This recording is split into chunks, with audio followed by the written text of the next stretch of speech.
All right. Good afternoon, Mr. Chairperson, board members, committee members, and staff. The presentation today is going to be on some of the development strategies that we've developed for the HCISD Safe and Supportive Schools program. I'd like to open with this one statement here. I think it's a very powerful but telling statement, and it describes generally what the threat assessment process is about. So behavioral threat assessment and management provides an evidence-based approach toward identifying students or other individuals who pose a threat, intervening with appropriate resources, and ultimately improving the safety and well-being of the individual in concern, the situation, and the school overall. One of the bottom line statements we have to keep in mind is, I think everybody can agree, is that students cannot learn if they don't feel safe. So I want to just go over some of the legislative requirements that the district has already undertaken, just as a general overview of the program. With the passing of Senate Bill 11, Section 115 has now been added to Chapter 37 of the Texas Education Code to address threat assessments in public schools.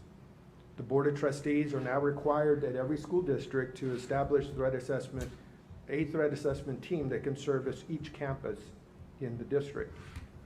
Board policies must also be adopted and procedures consistent with best practices as developed by the Texas School Safety Center.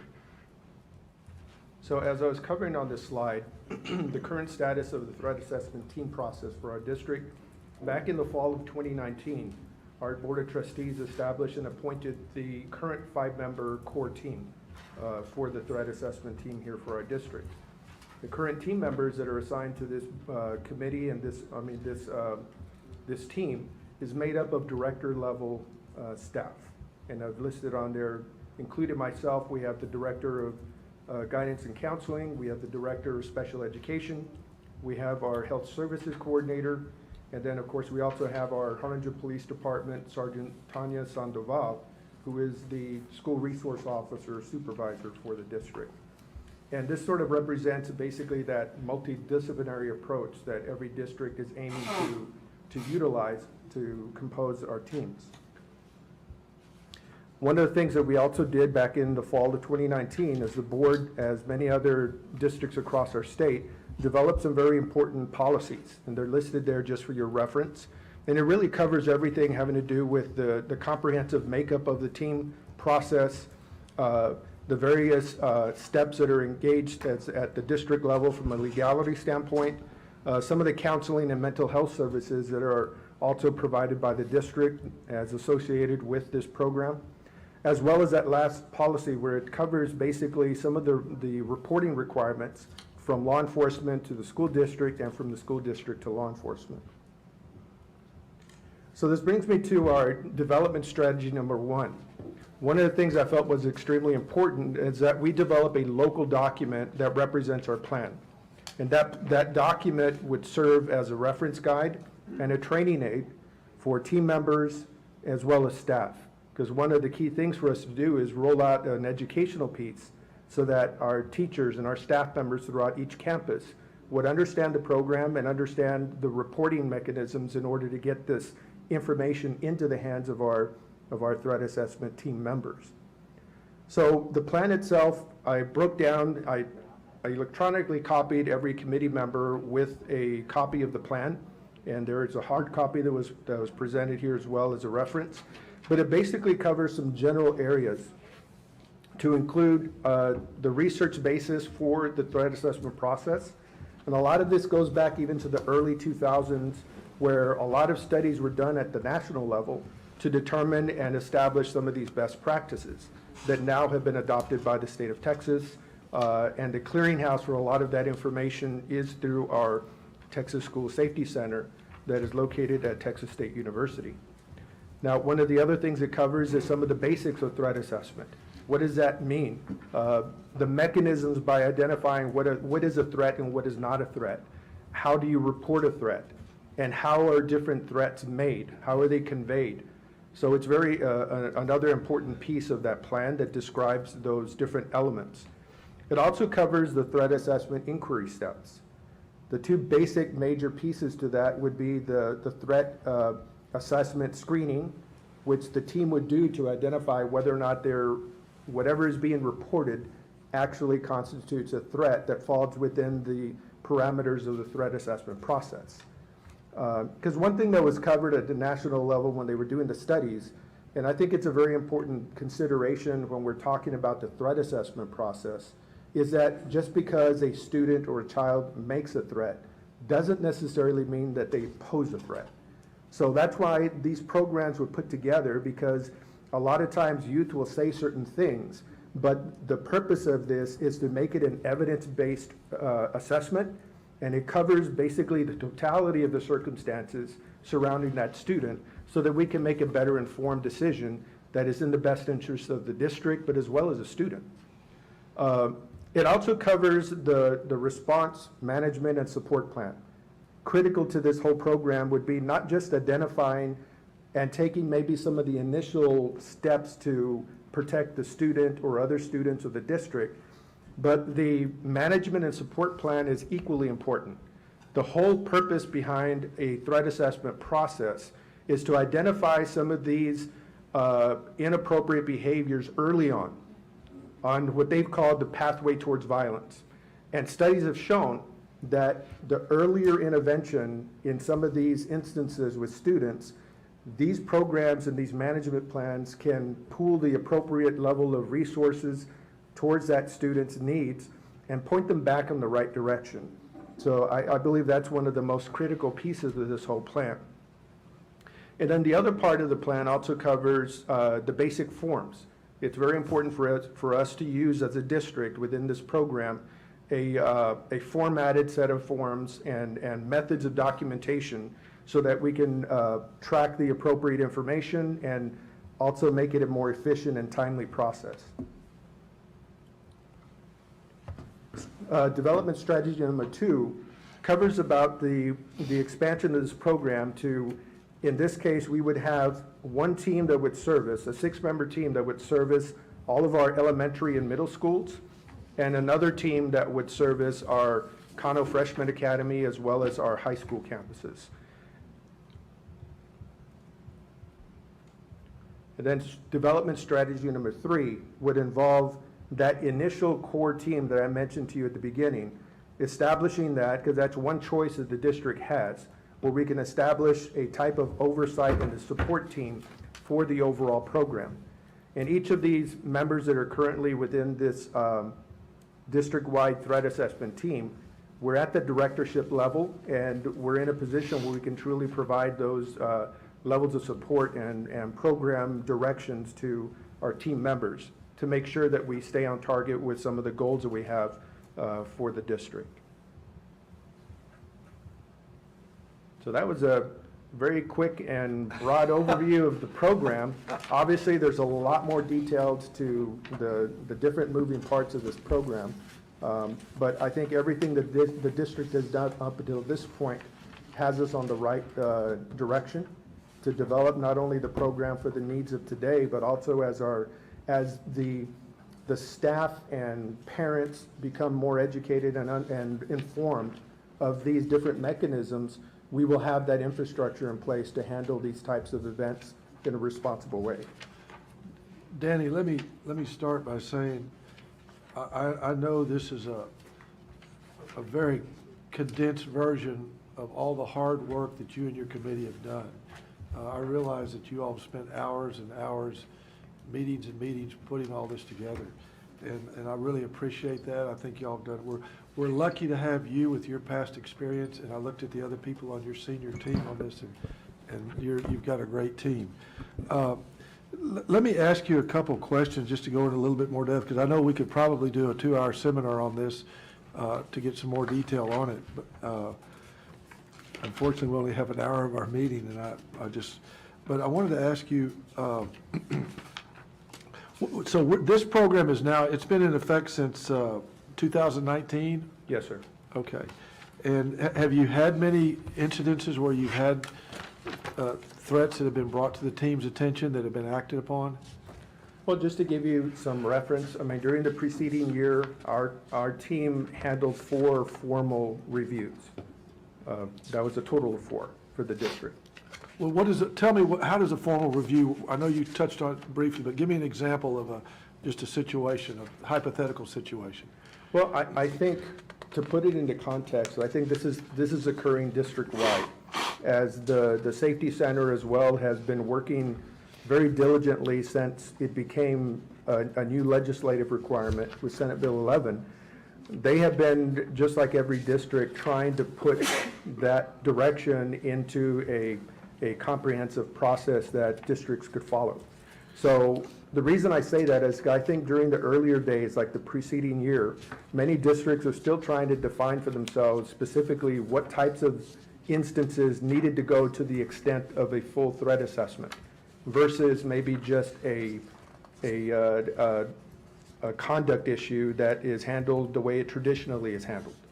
So I think the education piece, which was in early of 2020, mid-2020, is when the Safety Center started to roll out more of the specifics on how these programs are supposed to be run and what were some of the expectations at the legislative level as far as the interpretation of the functionality of this program and how it's supposed to look and function at the local level.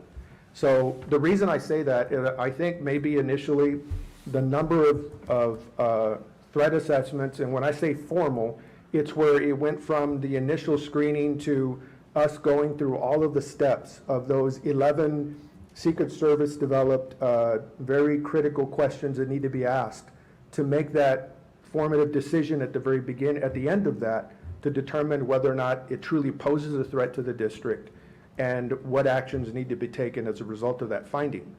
So there were 4 that we did.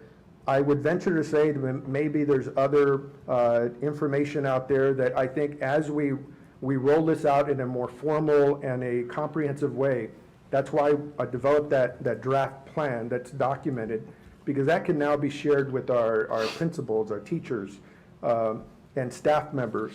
So they'll understand the context of the plan and what it's meant for, and then also understand how are they supposed to report instances that need to be reviewed. So that's why it's very important. It's 2 pieces to it. The initial part, the screening process, is really casting that wide net. And we want to get information, and we'll look at it. And that doesn't mean that every instance we review constitutes something that warrants a full threat assessment. But that's part of the purpose of this whole program, is to initially cast a wide net and have that dialogue and that increasing that sense of safety among our students and our teachers and our parents. That there's things that if it even appears to be something that's alarming, that they have somewhere they can report it, and that somebody will look at it. Are there, in your manual or anything, are there certain acts or conduct that automatically require some sort of report? Like if somebody brings a knife or something like that to school, is that something that's automatically? Well, definitely. One of the first inquiry steps, it always starts with keeping our campuses safe and keeping the students safe and the faculty safe. So if there's something initially identified, we may not know everything else associated with that particular individual, but if there's certain behavior and actions that have been exhibited that constitute an immediate threat, well, then one of those first steps may be contacting and coordinating with our law enforcement partners. And then we incorporate the threat assessment process with the support and management processes. But the initial focus is always going to be addressing any imminent or immediate threat. And then once we stabilize that and we identify that it's not, well, then you incorporate the other measures that we would have in place. I know that juveniles have a pretty significant degree of privacy as far as publication of their records. If you've got a juvenile or juveniles who have a history of violence or something like that, does the school district have access to those records versus, I know the general public does it and so forth, but so did they notify you that you've got a kid that's, done this or that that's pretty significantly concerning? Well, that's one of the newer, very important updates to the Code of Criminal Procedures that covers some of the requirements. If you remember, I covered one of those as one of our local policies, the legal policies, it stipulates that very point about the required sharing of information between law enforcement and the school district. So one of the hesitancies previously from law enforcement has always been that privacy issue. Right. But now legislatively, they've opened those doors and those lines of communication because of the importance of the safety goal that we have for our campuses. Okay. Thank you, I appreciate that. Any questions from anybody, other members? No, I'll just add, Mr. Powers, that as we go into next year, and students that have spent more than a year and a half at home, I've no doubt that that mental health aspect of what we do in our school district is going to be critical. We anticipate there being anxiety and all sorts of other emotions that our children are going through. And so we may see outcries that happen next year, and so this threat assessment team is going to be a critical part. That's one of the reasons why we went from one assessment team to actually two, just to ensure that we had enough people available to be able to address any concerns that came forward. And so just want to commend Danny and the entire executive team for really putting a lot of thought and work into this. I think as a school district, we are much further ahead than I think some other districts have been, because we anticipated that we may have these types of needs as we go into next year. So kudos to Danny and everybody that's Yeah. worked this process. Yeah, again, I want to reiterate, I think our district is extremely lucky to have the experienced personnel like Danny with his law enforcement, Sure. his background, and everybody on the committee, you know, I mean, looks like, I know the experience of these people, of the core members, and it's, you know, it's a great Yeah. team. And you'll notice that we have our SROs as part of those committees, and, you know, thanks to the fact that we have Danny Castillo on board, there's a strong relationship with our local law enforcement as well, and so that's just an added bonus that we have as we address any potential issues down the line. Thank you very, anybody have questions, anybody? I'll just say a statement if I can, real quick. I like in the PowerPoint, I know you didn't go over this, but the threat assessment screen looks really good. You know, that was one of my questions in my head. How are we being objective about this? And that looks really nice. So just pointing that out. And I know the viewers don't have necessarily the plan, but it's a pretty comprehensive plan that really goes into detail and serves as a tremendous guide for all of our teams, our campuses, everybody, so that they know just what that process entails as part of this programming. Thank you again very much. Yes, sir. We appreciate it. Thank you, Danny. I think the next item is the update report on Vernon Middle School, choir and band hall fire, and the water damage reconstruction and restoration work. Mr. Tapia. Thank you, Mr. Powers, members of the committee, Dr. Noyola. The mic on? Yes, sir. Okay.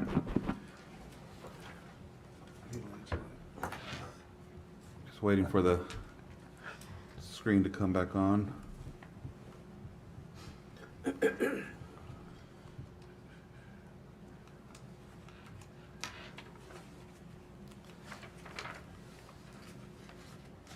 Okay.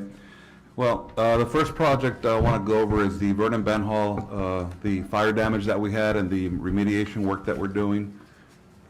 We're about 15% complete overall. What we're doing right now is, we did it initially an asbestos abatement based on work that had to be done to tear out and begin demolition work. There was some asbestos that we knew that was there. We have an asbestos management plan. So the contractor gave us a quote to begin abatement of that in the choir area. As they began demolition work on the band hall area, because there was not only was there a fire, but there was a flood from a broken pipe that ruptured, and the bottom foot of the sheetrock was already starting to get moldy and spotty with mold growth. So we typically go up 4 feet, we tear it off to replace it. That's what we did over at Dishman and Wilson when we had the floodings a couple of years ago. And what they found out on the block walls that were there, that behind the sheetrock there was a black mastic on the wall, on the block wall, that we didn't know was there. It was built in 1974. So the asbestos consultant we had went and tested it, and sure enough, it also had asbestos. So we had to do a second phase of investment. After the first one was done, we got a price, $108,896, but this is just not the additional asbestos work. This had to do with all the removal of the sheetrock, all the way from the floor, all the way up above the drop ceiling, and all those rooms, the base cove, where they're gonna have to remove some of the ceiling grid to get up on top of the walls. Demolition, of course, the build back of the insulation, drywall, tape float, painting, base, putting everything back. Demolition of the shelf. We had a lot of shelving because it's a lot of music books and choir information, and they were attached to the wall, so they had to demolish all that. And some counters with the cabinets with counters on top, with the shelving on top. All that had to come out to get to the sheetrock behind the wall, which was water damaged, which had asbestos behind that. So all of that came out, and we're gonna have to put it back, so $108,000 a change order. So we authorized the work to be done, and they've already started that second phase. You think they'll finish by August? Yes, well, the goal is to finish by August. Prior to the second phase of asbestos, they were gonna finish late June, so it added about four weeks.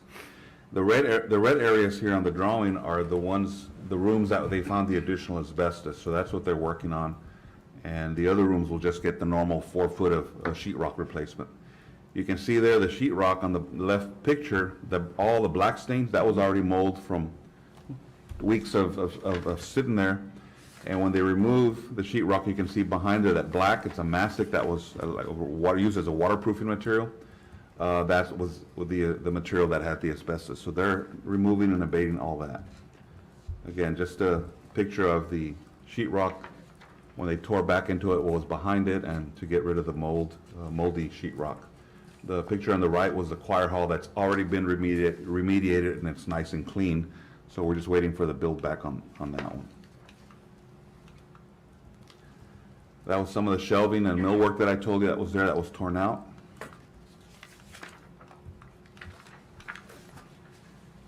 And even the restrooms, the tile that we had also had sheetrock behind, and on the back side got damaged, so all that's gonna have to be removed as well, and the tile put back as well, on the restrooms that we had in there. No mastic on there, On the back side there was, of the tile? yes. Wow. This is the phase 2, you can't go in, it's sealed off. They have the machine that's blowing air and exhausting air, because once they do all the abatement work, they have to clean the air, what they call air scrubbing, with the heap of filters that are on the machines there you see at the end of the hall. And then over at the choir room, the rooms that were opened up, the walls openings towards the choir, all that had to be resealed as well. So you have air scrubbing on the band hall side and on the choir side. So that's not a TRE, that was a local funded project. With the insurance adjustment, Julio's been talking to the insurance adjuster, and I think we're up to over maybe $500,000 that they've already said that they're gonna cover.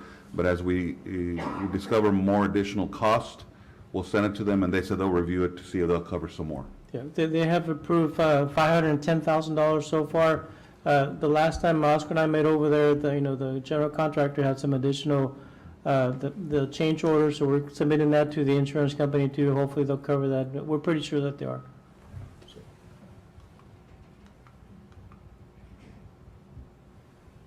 So if we're done, any questions on the remediation project? If not, we'll move on to the TRE projects. We'll start off with Treasure Hills. Overall, we're about 71% complete. They're working on the parking lots, and I'll just go straight to the pictures. This is an aerial shot of the wing addition that we did. You can see where the old units and roof are, and where the new white roof is. That was the taller section in the middle. That was the old courtyard that was filled in, and then the addition this way. So it's an expansion of the library, in addition of some classrooms and computer labs and a life skills room and GT rooms. And that's just another view from Haynes looking, I think that's east, of the roof work of the wing by the street, and then in the middle section, you have the new office addition, and then way in the back is the new two-story wing we built last year. And they've already started the roof work there in the middle, which is the high lobby area of the office, and then the little bit lower level on the rest of the office. So they're already drying it in, so they'll be able to work inside without rain being an issue. Again, just some of the roof work that's being done and kettle adhered with the asphalt materials. The inside of the library shows the low section and up to the higher area where they'll be having some bookcases, work areas, and we even have already a maker space in there. That's going to be a feature of all our elementary libraries going forward. And that's just the entry lobby to the office. And the middle section is where the receptionist will be, and there'll be some resistant type glass and all the safety features on all our new buildings now. Any questions on Treasure Hills? Sure. Just one, my perception of it is that this addition is actually as bigger than the first phase of the project. It's almost equivalent to, because it also has a remodel of an old office, of a four classroom wing that we're adding to the office, but also renovating that. And we have an addition to the gymnasium for coach's office and storage as well. That's great. So it's, and then the big parking lot up front.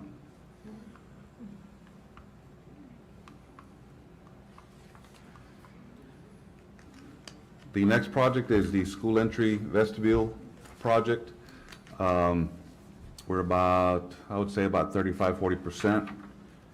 They started the demolition during the spring break, and now that the materials are coming in, they already started with Rodriguez, putting in the glazing. There's the receptionist on the right, and there's a window there in the middle, and the double doors that, once you go in, it's a protected lobby. Those double doors will be closed, and you'll have to be buzzed in to be let in. And windows down on the bottom left, those windows used to come all the way down. We closed those and only left the two up on top. So now that they're finished there, they're going to move on to Wilson. Again, you can see the entry where it's going to have a protected double doors, and you'll have the receptionist on the left side picture with the protected glazing. So they'll also have to be screened and approved to be let into the rest of the building. Oscar, who's the superintendent on these jobs for SPA? This one has a different name. I can't remember the name of it. Victor works with them more closely, but they all have different job superintendents. Oh, okay. It's not the same one at Vernon. This is different. Well, no, Vernon is Noble. This is Spa Glass. And over at Dishman, same thing. They already had the prep work. They're just waiting for the glazing to come in, and then they'll finish that project out. So it's moving pretty fast. Originally, we had a May 30th timeline because under the COPS grant, but because of the COVID, they extended it, but we would have finished at the end of May anyway, so we're in good shape. Any questions on those? If not, we'll move on to the big project, which is the Early College High School. We're about 75, close to 75%. They're starting to do a lot of the finish work now. And got some fresh pictures from D. Wilson and some aerials. There's a good view of the overall campus. On the left side is a student parking lot and the bus drive. On the right side is the parent drop-off and another parking lot. And then at the very back end, at the end of the cul-de-sac, is the service drive for maintenance, the chiller service, and the kitchen delivery as well. Views from the parking lot of this is the one on the left, is the bottom street, is the end cul-de-sac that ends at the end, and you have the service drives that goes behind the building to the kitchen. And then you have the parent about 2/3 of the way. You'll be able to turn in and just go through that whole drive-through and drop off the student in front of the building. So it creates a bit of a stacking to get the cars off the street. And of course, we have a little parking lot there. And the opposite side, we have the student, it's a big loop for the buses, which is all made out of concrete, and the asphalt will be in the middle. Is 77 on the first picture, is it at the bottom of the page, 77 would be way on the left side, over here? parallel to the front street of the school. Okay. Disoriented. I know, me too. And this is aerials of the building. The picture on the left with that green cantilevered wall sticking out is the covered entry. And the other picture is the front of the school looking towards the back, towards the student parking lot. They're a little bit older pictures. We have some more current pictures, but the roof, most of it's already, they're doing the final cap sheet, and then there's a few sections left that they need to finish, but it's all dried in with the black paper and the tar above the insulation board. So it's dried in, so once it's dried in, you don't have to worry about water getting in. Just a detail of the brickwork that they're doing and some of the design patterns. The left side is the entrance from the student parking lot, and the two-story wing on the right is just a view from the street. Just a play with the brick that the architect did, just a very nice feature as you walk up to the building.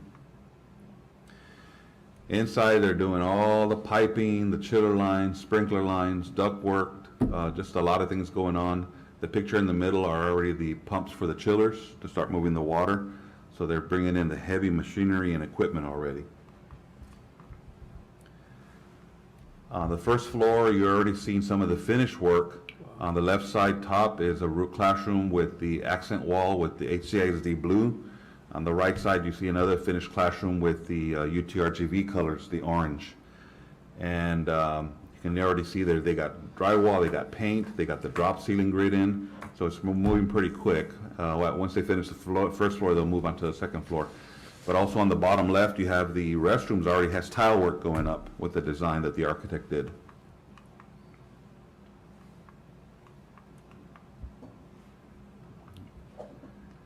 Fighting with the clicker here. There. There's another picture of the accent wall, and then the hallway also has orange accent on the right side. The bottom left is a science room. The science room usually has a lot more equipment and the blacktop tables and a lot of sinks and support amenities that they have for the science rooms and the prep rooms. And of course, the exhaust fume hood. The big area on top is LGI. They're starting to do the drywall. They're working on the concrete steps there on the learning stairs. And the top left, you can see all the sheetrock going on the top and bottom floors. And on the bottom side, that's the kitchen that's also being enclosed. So it's quite a bit of progress since our last meeting. The LGI, the large lecture hall, they already poured the floors. It'll be a staggered step-up floor. There's actually a middle section you can walk through, plus the sides, because it's a little bit wider than the one at School of Health Professions. But it'll still house about 125 people, so it's going to be a very nice space. And of course, on top, you see all the roof drains and chiller lines and sprinkler lines that they're starting to install. So that's the early college. Any questions on that? Would you back up to that last drawing? Is this like windows, curtains or something on the far wall? Right here? Curtains? Those are still the studs. Oh, those are, okay, I couldn't yeah. say. I'm sorry. Just wondered. Yeah, they still have to cover that up with drywall. All right. Any questions on this project? Brick, cement brick. And I was then gonna say, it looks drywall. like, yeah. Cement together. No. If no questions, we'll move on to the Transition Academy. Well, I have one more question. Oh, okay. With the escalating costs of materials, are we getting, is this project now exceeding what we thought it would because, or did we buy everything up front or pay everything up front or what? Yeah, all the contracts we have with our general contractors, those are fixed. They can't raise the prices. Okay. I don't think that's ever been done, right? No, Jimmy? that's So what it's we, so- yeah, we bid this out a year ago, so the prices were a little bit better back then. And yeah, those are the prices that they quoted, and we hold them to that. Wow. So it comes out of their profit. Well, a lot of these materials were bought back, They bought it, pre-bought it? most of it, yes. Okay. Transition Academy is pretty much done. We just have a punch list that we work through. The architect, he'll go through and look at all the little fine things and point out all the little imperfections, things that need to be touched up and reworked. It's pretty much done. The landscaping as well, we did that through a separate contract ourselves. And we also just issued the purchase order for the fencing and building sign letters on the outside. We're doing that ourselves, but as far as a contractor, it's pretty much done. On May 29th, last Thursday, we did have a ribbon cutting ceremony. I believe most of you were there, and it was just a very, very nice event. Some of the photos of the finished building, and also on the interior, and there were some tours that were done. Looks like Joseph. Joseph. That is Joseph. You can It's tell by- a cutout of Joseph. You can tell by the, Just saying. Payback. Yeah, some of the grass in the front and side and the back was sod. The interior with the furniture was very well staged for the tours that we had, I'm sick, I missed it. and there's a very Dang. We need to move detailed in. look of the kitchen, just very, very nice. I heard a lot of people saying, wow, I wish this was my house. That's what I'm thinking. So it looks like a house, but it really is a commercial educational facility, which required a lot of code compliance, so it's gonna cost a way more than a normal house. Plus, it's got the 2 classrooms and the workshop in the back as well, so. Any comments on this project? Who built this one? It was Gerlach, which is the old Wilcon or Williamson Constructions. The other project we have is the Gutierrez Fine Arts Academy and the Science Academy work that we're doing there, $203,000 with Peacock. That was a rendering of the architect of the structure we were going to do there in the bottom and the screening for the chiller plant. And you can compare that with the real-life construction, which is already up, and there it is. It's already up. It's got the metal steel structure, columns and beams, and the roof, and wood benches that are built in as well. So it's turning out really, really nice. That's going to be used for the kids out there. Just another picture of some of the wood slats that'll provide some shade during different times of the sun. And this is the framework that's being put up for around the chiller plant that'll support the panels that are due in a couple of weeks, so we should get them. And that'll help screen the chiller from the front. And we're also doing the metal trim up on top of the edge of the roof. Over the years, they've been kind of changed or painted, and they were different colors, so we're going to paint all that brand new to all match one color.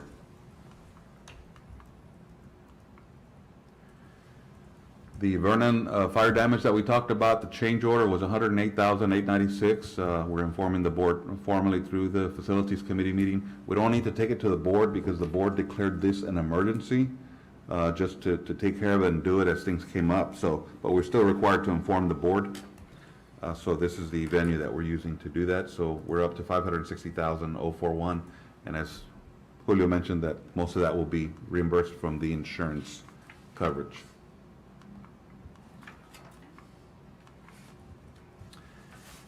And another contingency allowance to report is a $22,345 change order on the Treasure Hills Phase 2. It's AEA number 3. This one's going to cover relocating a gas line that was, and the new addition we did over by the gym, there was a gas line there that had to be relocated.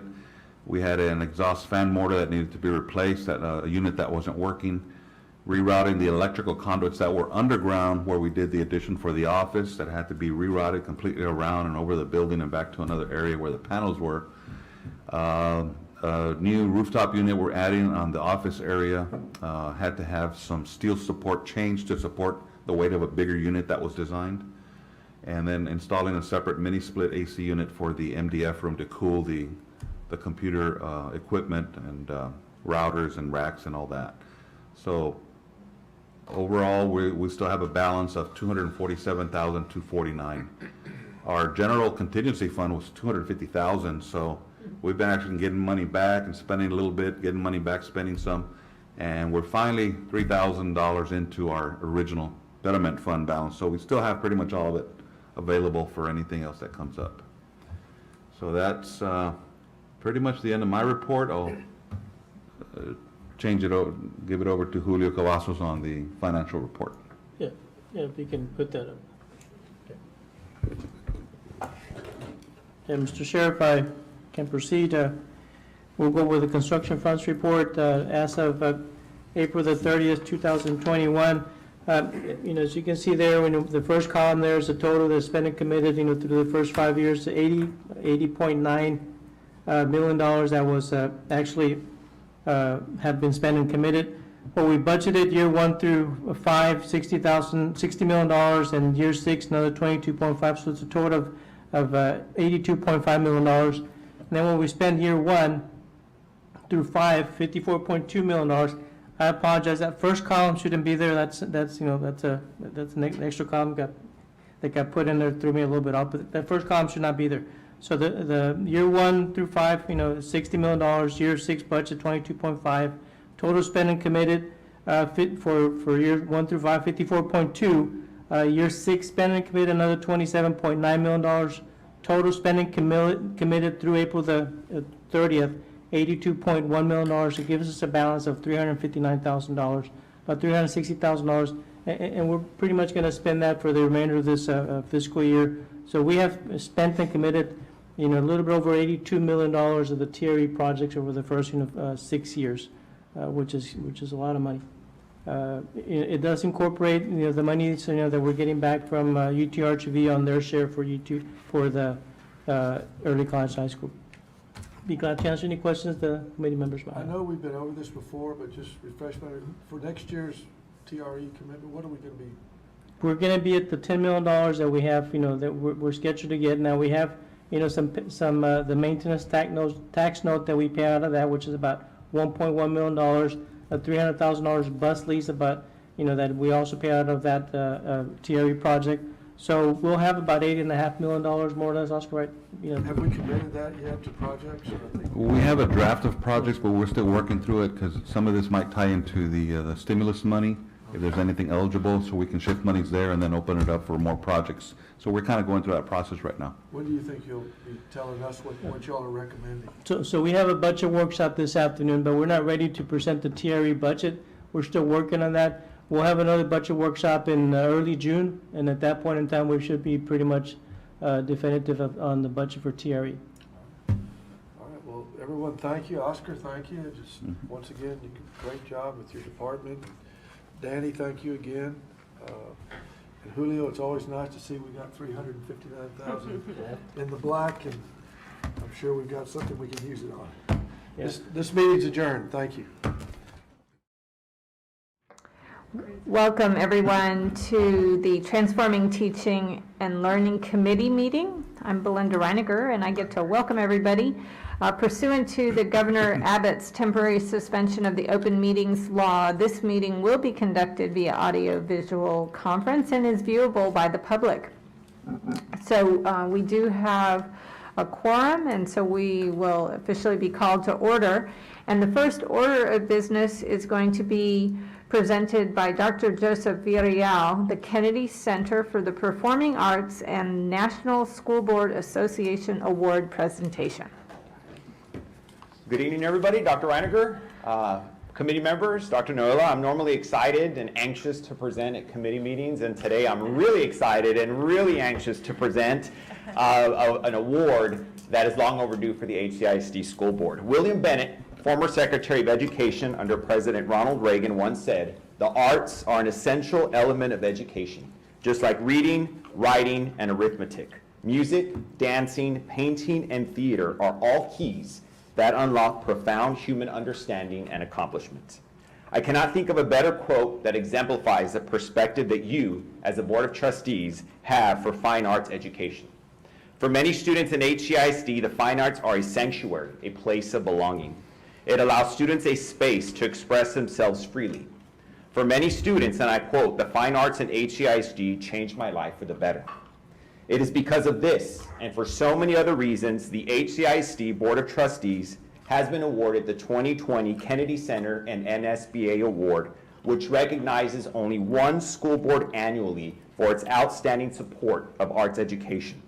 At this time, I would like to play a short video which offers just a glimpse into the wonderful world of fine arts in HCISD. Stop the share there.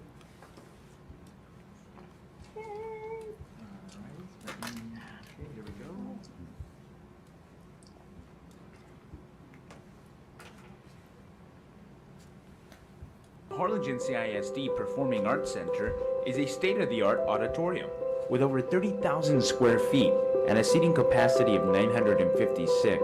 The Performing Arts Center has been a platform to many great performances. Our programs provide the best experiences for students of all ages, passionate about band, choir, orchestra, and the performing arts. We've recently expanded opportunities to reach students in elementary, middle school, and high school. From performing at a cafeteria stage, which is where I performed, to having to lease a community theater, to having our own space has really been a game changer. The quality of the productions, we're hearing on our Facebook page that these productions are as good as what we see on Broadway. And so the stakes just keep getting higher and higher because the caliber of the talent keeps getting better and better. These students that are starting out as kindergartners at Lee H. Means will move on to the Gutierrez School of Arts and Sciences, where they will get the same type of training that our conservatory students are getting. So we have a pipeline coming through where it is going to be endless. We are going to have all of our graduates getting into these top-tier programs, not just 2 or 3. We're talking about starting something that the whole country is going to be looking at and trying to model. They already are. So the opportunities that we offer here at Lee Means Fine Arts Academy is incredible. It goes far beyond just your average academic and extracurricular activities. It's life-changing. It really allows students to be put in leadership positions and have their eyes open to more than just academics and sports. What excites me is getting to learn more about musical theater and dance and music and acting. I think it's just super fun, and you get to make new friends, and you still learn your academics during fine arts. Like the teachers try to incorporate fine arts with the academics, so you still get to learn at the same time having fine arts together, so you get to experience both of those things. I feel like this academy has benefited the students because it will help them with their self-confidence and with their grades as well academically. It's been proven that those students that are involved in arts and music have higher grades when it comes to test scores or when it comes to other different subjects. It feels good to have this academy because it's getting me out of my comfort zone while I still have time to prepare for what's coming for me in the future. It has raised my standards, it's pushed me to pick up my grades and to be able to do what I love. When I was a child, I always wanted to find, a place to express myself and to share my voice. I do think that the conservatory has prepared me for college auditions and has really given me a taste of what a conservatory might be like once I go off to college. Since its groundbreaking in 2012, the Harlingen Performing Arts Center continues to play a crucial role in our children's education in fine arts and brings forth new learning experiences. The future of fine arts is so bright here at HCISD.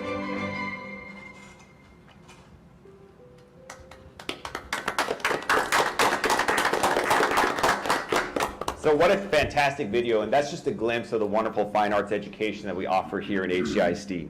And now the time has arrived. I would like to call your attention to Zoom, where we have the Vice President of Education for the Kennedy Center, Ms. Jordan LaSalle. Can you hear us, Ms. Jordan LaSalle? Yes, I sure can. Hello, everyone.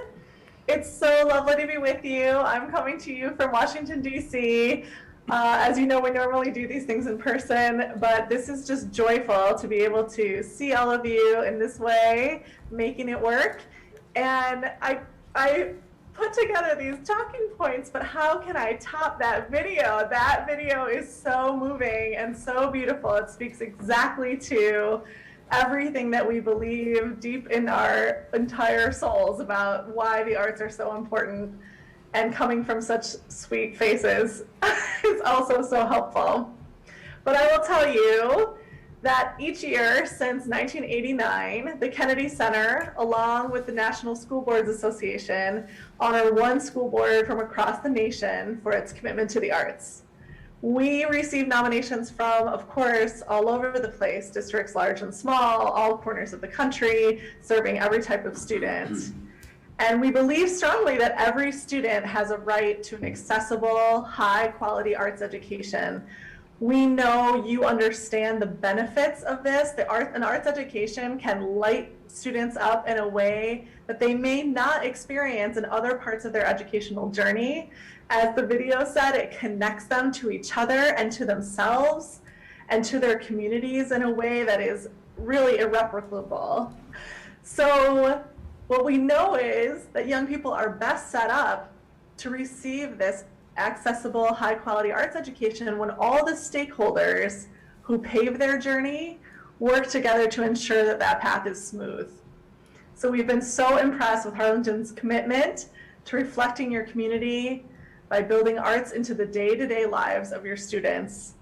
The letters of support that went along with this application and nomination showed thorough, detailed, rallying cries for the work that you all have done on behalf of your community. It was very moving. We encourage you to keep connecting with communities near you, arts partners, artists who are all around, who will keep boosting that experience of the students and the teachers in your district. On behalf of the nation's Cultural Center, I applaud the remarkable support that you lend to the arts in your school district. Congratulations, y'all. This is really exciting. I'm so proud to be part of this. Congratulations to you all.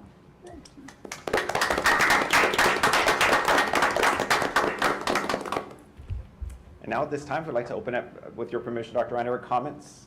Please, board members? Dr. Pettis, would you like to start? Would love to. Can you hear me okay? Yes, sir. So thank you very much. My last time at the Kennedy Center, I saw Hamilton, so I love that place. And I appreciate you mentioning the National Center for Cultural Center. You know, being in DC, sometimes you think of history, but really the arts is something that's really near and dear to that place. And thank you for bestowing this huge honor to us, this district. You're right. This district gets it right. We are so much about the holistic education of children.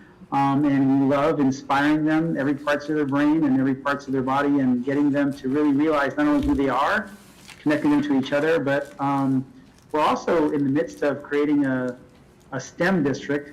But we actually, we know a lot of jobs and a lot of careers are involved with science, technology, engineering, and math, but we actually add an A in there to all, and call it STEAM, because we know that arts is so important. And I always say, I'm a physician, I always say that it's always best to sort of back your way into a left brain field and do it later in life, because it's so important to develop the right brain and all the soft skills, creativity, critical thinking, collaboration, communication. And so the arts just does that so perfectly. And it also opens up not only the mind, but their hearts, the kids' hearts, and it gets them to be empathic, gets them to understand each other, and just become better civic leaders, better human beings. And so we're just so passionate about creating pipelines for kids to do music, to do arts, to do speech, drama, debate, everything they can do to really connect them to other people. And in doing so, I know we're creating better students, better lifelong learners, and just better citizens of this great country. So we're super excited to get this award. We want to ask that this $10,000, since we had to wait so long to get it because of COVID, maybe we can turn it into $20,000, but you don't have to answer right now. That's okay. You don't, no, I'm just kidding. We're very, very grateful, and we accept this money on behalf of the HCISD and with gratitude. And just know that we're going to keep investing more and more and more in the arts because we owe that to each and every one of our students, and that's why we do it. And they inspire us every performance we see.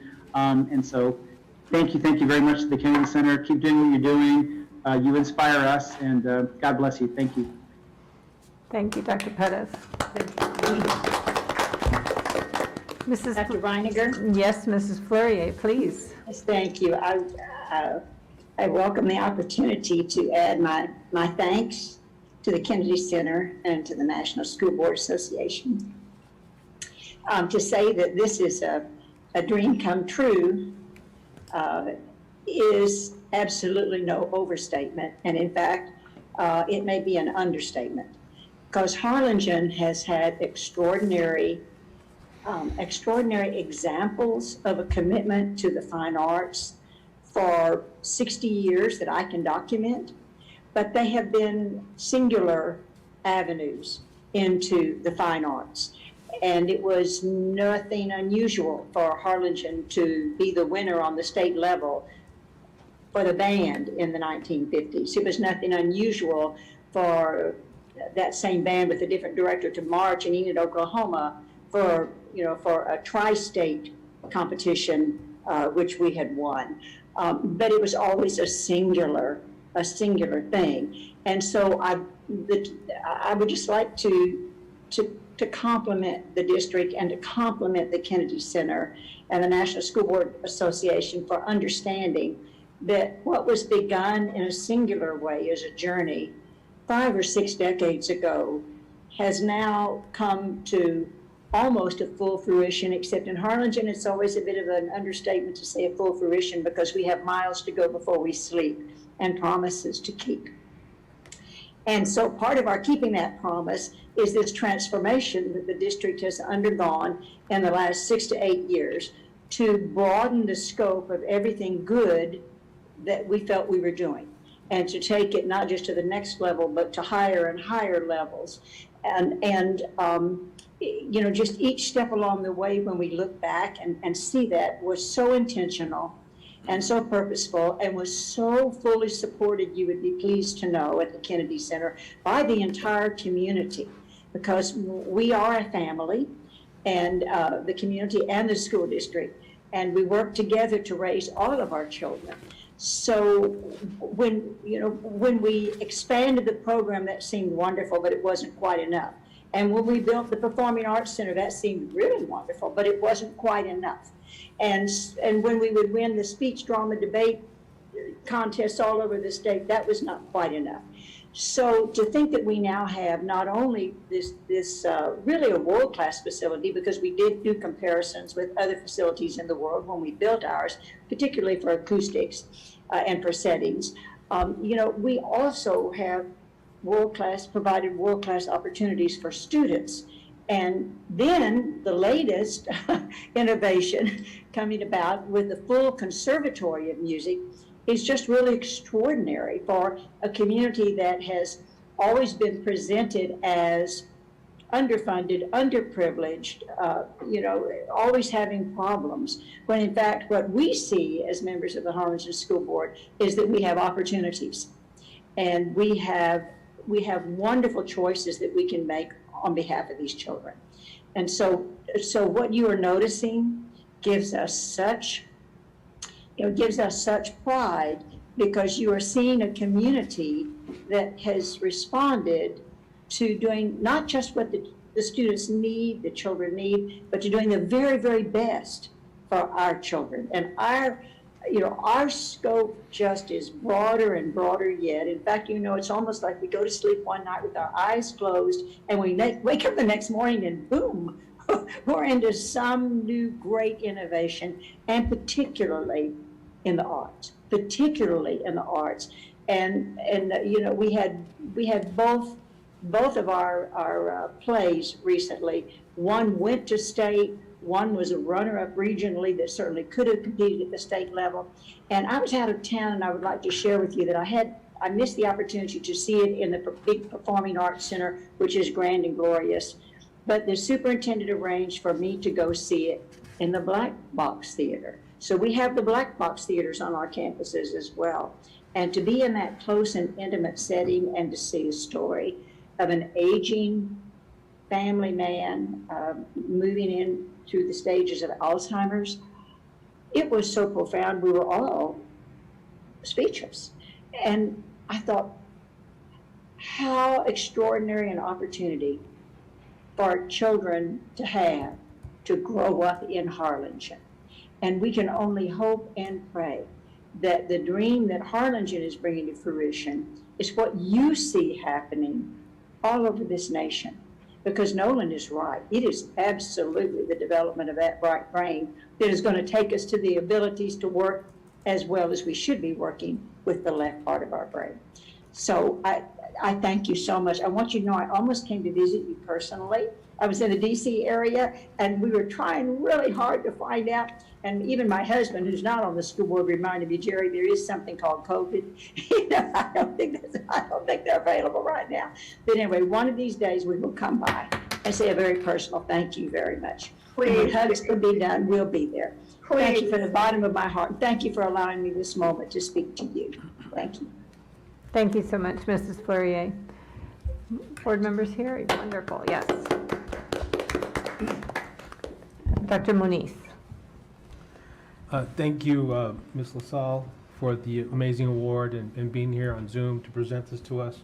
And I want to also echo, of course, what everybody said, but also mention, as Ms. Ince said, Ms. Fleury said, you know, I've got 3 kids. I've got a 9-year-old, an 8-year-old, a 7-year-old, and a 5-year-old. And 3 of them have been to the presentations here in Harlingen, and they all ask to be in parties present, and they have been. They see the presentations, they're inspired by the presentations, the different shows, and they want to be part of Summer on Stage. And so I remember growing up, I didn't see any of this. You know, I'm from Harlingen, born and raised in Harlingen. I wasn't exposed to all this, and to see it go from, like Ms. Ince says, from the cafeteria stage to a bigger setting and taking it now to the state level is amazing. And we are definitely changing children's lives by doing this. And so thank you so much. I have a deep gratitude. I know this board has deep gratitude for you recognizing that and seeing the opportunity here in Harlingen, Texas. Thank you very much. Dr. Reining? Yes, sir, Mr. Hymas. Ms. LaSalle, thank you so much to you and the Kennedy Center. I know we've all thanked you, but we can't thank you guys enough. I think, Jerry, if I'm correct, I think I saw you almost getting emotional, and I almost got emotional watching that video because, you know, the arts have meant a lot to my family personally. My niece graduated from Harlingen High School a year ago, and it was a big part of her life, big part of what's leading her now in college. You know, I have another niece who's coming up through the ranks in middle school, and she's definitely taken a liking to the stage. I have a nephew at Lee Means who performed in the Frozen production a few years ago as a kindergartner. He was just a member of the cast in the background somewhere, but he really enjoyed it. And who knows where it's going to take him, but the fact is that he has that opportunity to explore that if he wants to do that as he grows up. He's in first grade now, and other first graders, kindergartners, have these grand opportunities to explore that side of the house, if you may. You know, and we see the talent. The talent is there, and I think I talked to Dr. Neola at one of the productions of the one-act plays, and I said, you know, I'm just grateful that we can give them this opportunity to shine, whether it's on the stage or in a choir hall and in a band room somewhere, you know, where they can shine and follow and pursue that passion that they have for the arts, because we have so many talented students in our school district. And I hope you can make it down here one day to see one of our productions. Oh, yeah. And you know, we're all inviting you to come down here, because the productions they put on, I think you saw in that video some clips from Beauty and the Beast, and I mean, just everything from the set design, costume, and the acting. It's, you know, it's first class, you know, and we may be a little biased because it's our kids, right? But it is first class, and I just want everybody to watch that. This honor that you all have bestowed on us, you know, we don't need the validation because we know what we're doing. We know that our kids are getting the opportunities they deserve, but in a way it does, because, and we're honored to have that recognition because, you know, it just kind of, you know, in Spanish, there's a word, it's ganas, like want to. It motivates us more to do more. What more can we provide for our students? What more other opportunities can we provide? How can we make this better? Because now we're a nationally recognized school district, a school board, and the arts program in Harlingen is now nationally recognized. So we've set the bar high, and I'm excited to see where we're going to go from here because I think I speak for everybody, not just board members, but administration, teachers, that we value our arts and our performing arts in this district, and I'm glad we're getting that recognition. And of course, I want to thank also the teachers themselves, the theater teachers, the music teachers, the arts teachers that you know that are at the ground level in the trenches doing the work, training the students and inspiring the students that think they want to act and that they get inspired by their teachers. They think they're artists and they get inspired by these teachers. It's just such a special occasion, such a special moment for HCISD. So thank you so much for joining us today. Yes, thank you. Dr. Nayola, please. Yes. Thank you, Dr. Reiniger. Mrs. LaSalle, first of all, thank you so much for joining us this afternoon. You know, sometimes people don't always recognize the impact of the arts on kids, but really all it takes is to sit in the audience. And over the last few years, I've sat in so many productions, and the only thing that people need to see to truly understand the impact of the arts on children is to see them on stage, to see the smiles on their faces, the brightness in their eyes.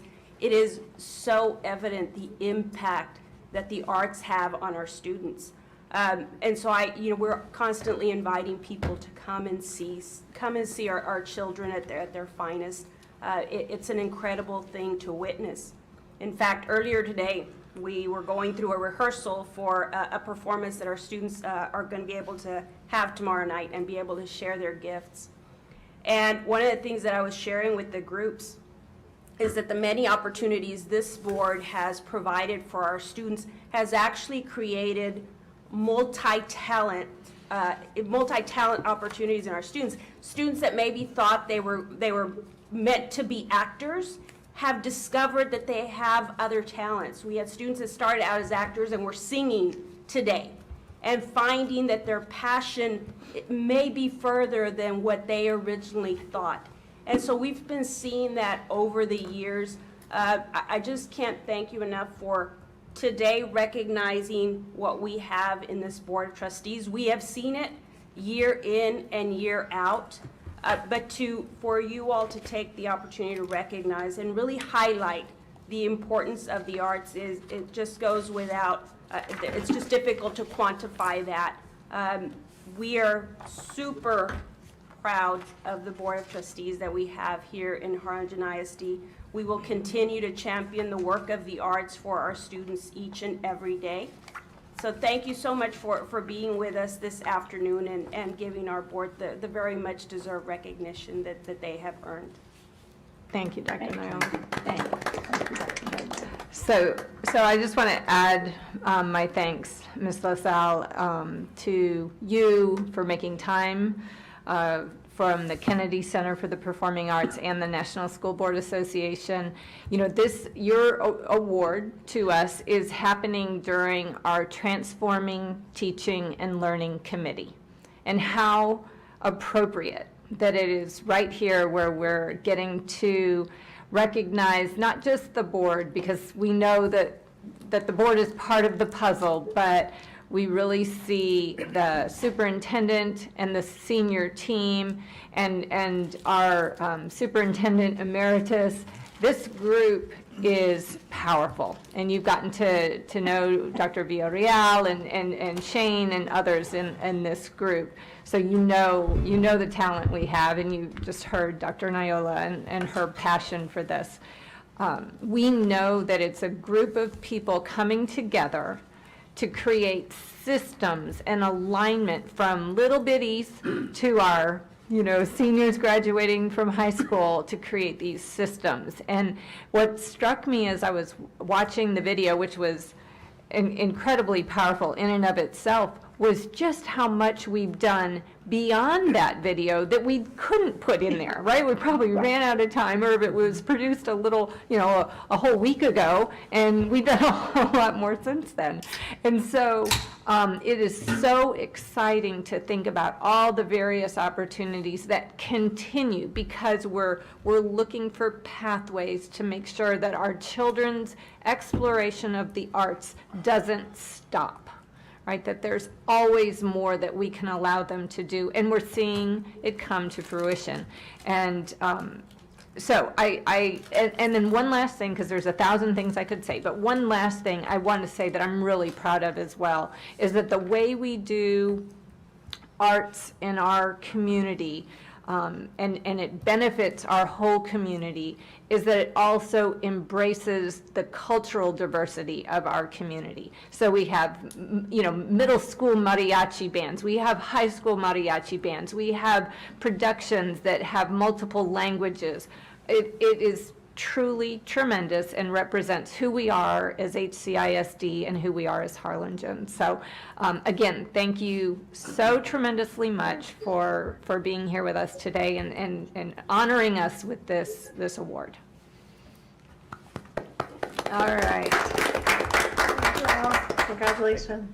Thank you, thank you, thank you. If I may, one more announcement. So as part of the award, there's 2 prizes, I guess you could say. One is a plaque, and Ms. LaSalle has assured me that it's on its way, so we don't have it this evening. But also is a $10,000 check. Wow. I would like to present to the school board on behalf Super of wow. the Kennedy Center and National School Board Association.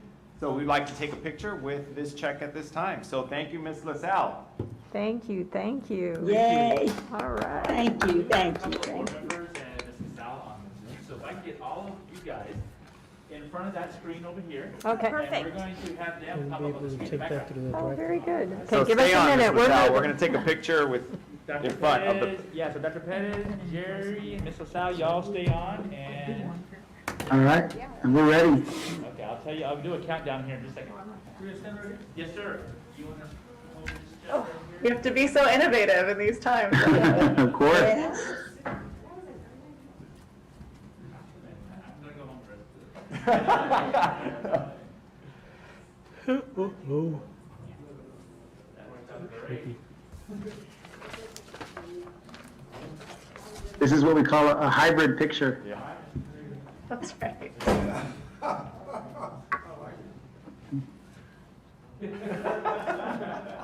Okay, can y'all hear me okay? That is awesome. On the count of 3, 1, 2, 3, let's do one more, 1, 2, We got it. Perfect. Thank you so much. Awesome. My cheeks are hurting from smiling so much. Whole thing. Oh, This is just so much joy coming at the end of the day. This is wonderful. wonderful, thank you, thank you. Thank you so much. Come see us, please. I will do. That's such a lovely invitation. And likewise, the invitation is always open. Okay. Anybody. I'm showing up. We'll be there. very good. Very good. Thank you so much. Thank you, Ms. LaSalle. We appreciate it. Thank you all. What a joyful night. I was just saying, thank you really for making my cheeks hurt from all this smiling. It's just lovely. Appreciate you all. Great. Thank you, thank you. All right. Very special, thank Have a you. nice Have a evening. great rest of your meeting. Keep it up. Oh, we will. Have a nice evening. Thank you. Thank you. Thank All right, Dr. Villarreal, we have you again, Yes. which we're glad for.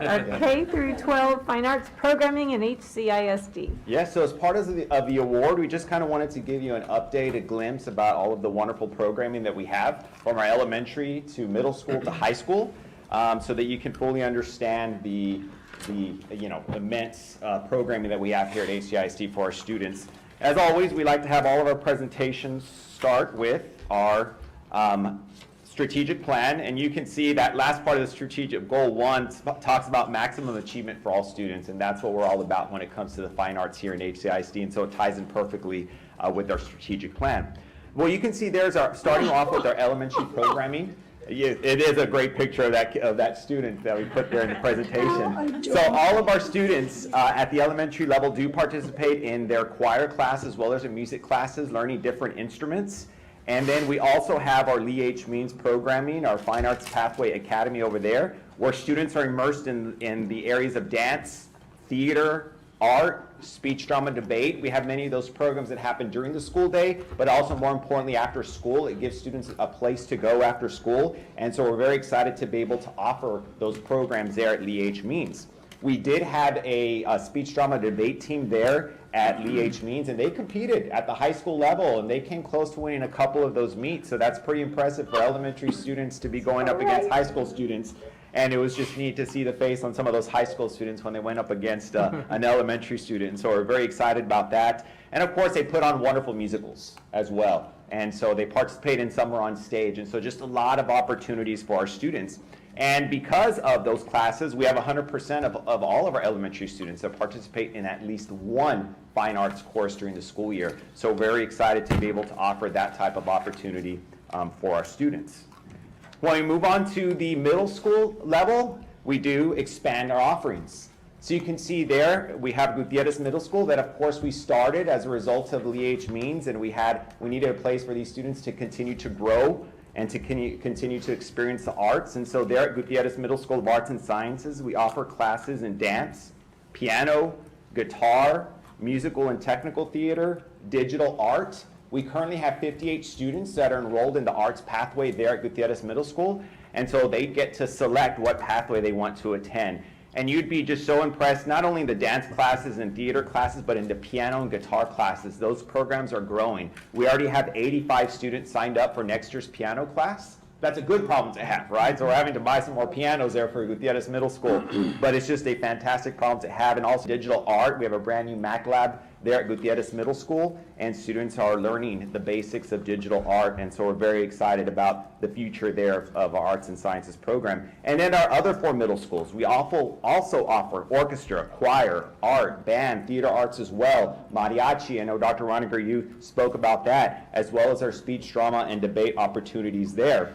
73% of all middle school students participate in at least one fine arts class during the school year. That is a tremendous number when you look at the middle school student, and so we're very excited about that. We have always had success in speech, drama, debate with those students also placing at high school tournaments. They also participate in middle school state tournaments as well. Also, our students participate in art contests from the art classes. And recently, we entered into a piano contest for our students at Gutierrez Middle School, and we had 2 students advance to the state level in their first year. So we have fantastic work being done there at Gutierrez Middle School. And also, a big shout out to Vela Middle School. Their jazz band is going to be participating in the Midwest Clinic in Chicago in the month of December, so they'll be going over there. They earned that spot, so we're very excited to be able to provide an opportunity for our Vela Middle School jazz band. And then, of course, we get to our high school, and those opportunities, again, are there for our students, from orchestra to choir, art, band, jazz band, theater arts, speech, drama, debate, mariachi. Harlingen South advancing to the state level for our one-act play. Harlingen High School for the very first time advancing to regionals and almost making it to state. We're very excited for those awards there. If you recall, Harlingen South as well won the state contest 2 years ago in one-act play.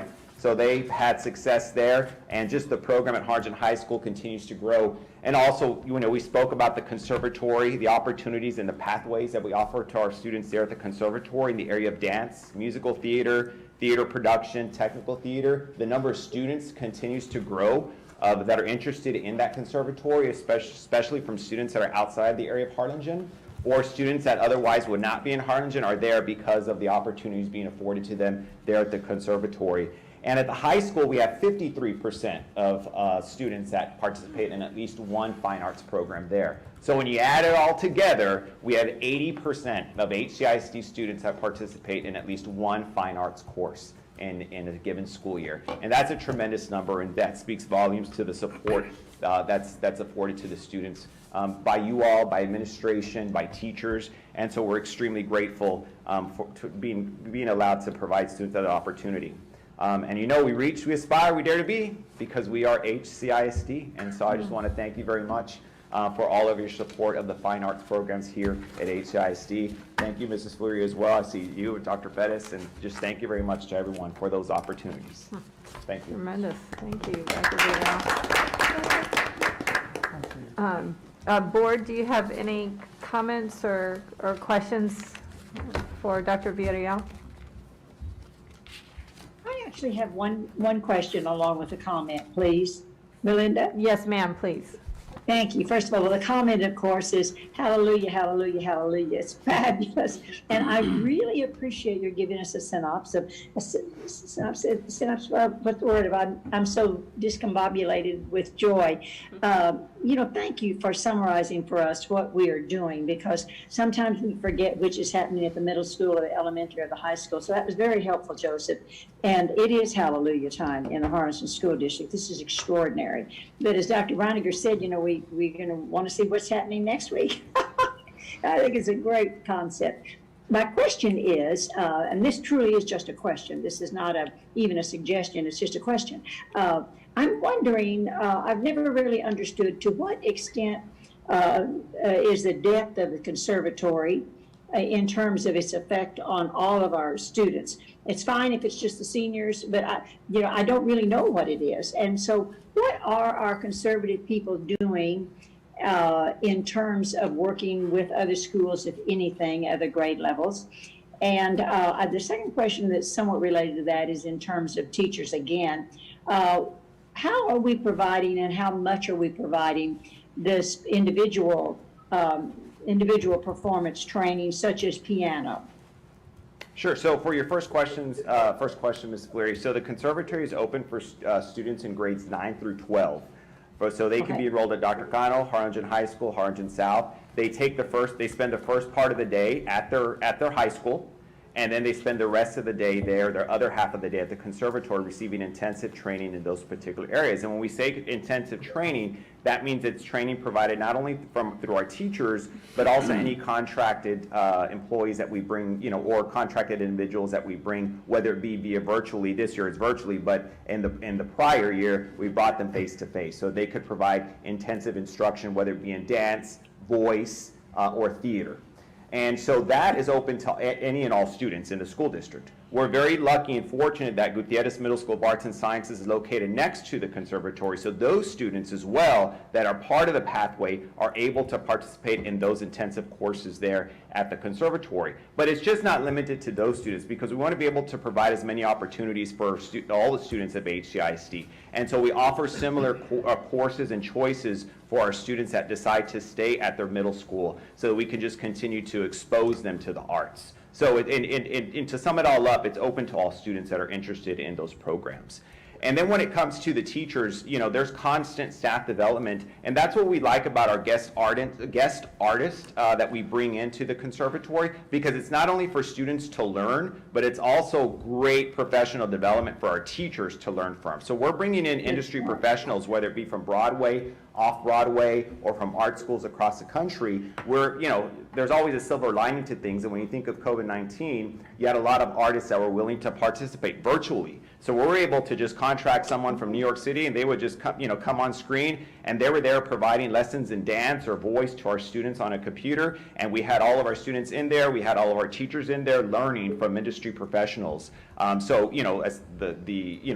level of staff development through that was tremendous for our teachers. I hope that answered your question. Oh, it does. Thank you. It's fabulous. Thank you. Wonderful. Very good. Thank you so much, Dr. Villarreal. Thank you. Dr. Nayola, would you talk a little bit about topics for the future, please? Sure. One of the ones that we're going to be bringing here pretty quickly is looking at the instructional programming at Transition Academy. We had an amazing grand opening last week, and so we got to see the physical structures. We got to see what the building was going to look like, but it's now really time to delve deep into what does that instructional component look like for our students, to really understand what they will be experiencing. I will tell you, we got a number of calls from parents after the grand opening as they watched it online, asking, okay, how do I get my child in there? So there's a lot of excitement, but we have to make sure that the work that's happening inside the structure is meaningful and purposeful for our students. The other area as we get ready to open up our early college high school is spending a little bit more time around the pathways that will be taught in that campus, and so we'll be bringing those forward as well here very quickly, because both of these facilities will be opening in the fall, and so we want to make sure our board is very familiar with what will be happening inside those walls. Excellent. Well, I know we all look forward to that. So at this point, I would like to adjourn the Transforming Teaching and Learning Committee. Thank you, committee members, for being here. I will now call this audio-video conference budget workshop of the Board of Trustees of Harlingen to order. Pursuant to the governor's temporary suspension of open meetings, this will be conducted via audio and video conferencing. We do have a quorum, and we'll move on to item number 2, public comments for agenda topics. Do we have any public comments for agenda topics, Denise? No, sir, there are no requests for public comments for agenda topics. Thank you. Item number 3 is public audience for non-agenda topics. Do we have public audience for non-agenda topics? No, sir, there are no requests for a public audience for non-agenda topics. Okay, next we'll move on to our budget workshop with Mr. Julio Cavazos. Thank you, Mr. Jaime, Dr. Noyola, board members. This is our second budget workshop, for this budget school year. We had a budget workshop late in January. These are still preliminary numbers and will change by the time the board is required to adopt the budget before June 30th. So you should have this packet. Does everybody have this packet? If not, I'm gonna go over it through the screen anyway. So again, this is our second budget workshop. And this is an Apple product here, not used to working with apples.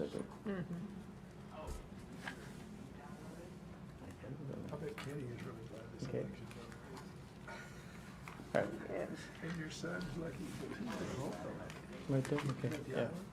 I'm used to working with PCs, I'm sorry. So this is the recap of the revenue and appropriations, as of right now. As of, May the 4th, we have an estimated revenues, local revenues of about $44.9 million, right? Local revenues comprised of about $40.9 million in local tax collections, about $1 million in delinquent tax collections, another $3 million in other local revenues, $44.9 million. Total state revenues projected about $140.4 million. Other federal revenues about 4.8. Total estimated revenues $190.2 million in total estimated revenues as of right now. I do want to go on to the next page here. There we go. Let me just get my pointer options here. And there we go. Again, the local revenues about, $44.9 million. I think make that bigger. Where's he at? Where you at? Here. On page number 3. Okay. So total estimated revenues, about $44.9 million in total local revenues. Total state revenues, again, $140.4 million, of which about $132.1 million is, the foundation dollars based on our estimated ADA, and we'll go over that in a little bit. Total ADA, we're projecting about 16,800. This past year, we're at 16,938, but we have a little bit decline in enrollment, so we'll go over that here in a little bit. The federal revenues, another 4.8, bringing the total about $190,209,000 in estimated total revenues. The next page here is the property tax revenues over the past 6 years. As you can see, we did get the preliminary values from the Cameron County, and we have about $4.2 billion in estimated property tax value. That's an increase of about sorry. I'm not used to this computer. 100 million. 101 million. That's an increase of about 2.41% over the previous year, so about $4.28 billion in taxable revenue. At our current tax rate of $1.17.23, gives us a total levy of about $50.2 million, and we did back out flows and values, so the actual levy will be about $49.2 million. Again, the maintenance and operation tax rate is $1.0243. The levy for that is a little bit over $43 million, and interest and sinking is at 14.8 cents. The levy for that is about $66.2 million. Total estimated tax collection, we're estimating tax collection to be about 97.5%. Based on 97.5%, the total estimated local revenues, $41.9 million in local property taxes. Debt service, another $6.6 million to pay our debt service, our bonds. New construction for this year, you can see the amount there that about $73.3 million in new construction, pretty comparable to the previous years of 66.5 last year and another 74.7 the year before that. Most of that is in single-family residence, $37.4 million in single-family residence. We do see a lot of new subdivisions coming up, so that's a big part of the new construction. Another $28 million in commercial construction, a couple of businesses, that have popped up in the city. Again, the total in new construction, $73.3 million. The next page here is our total.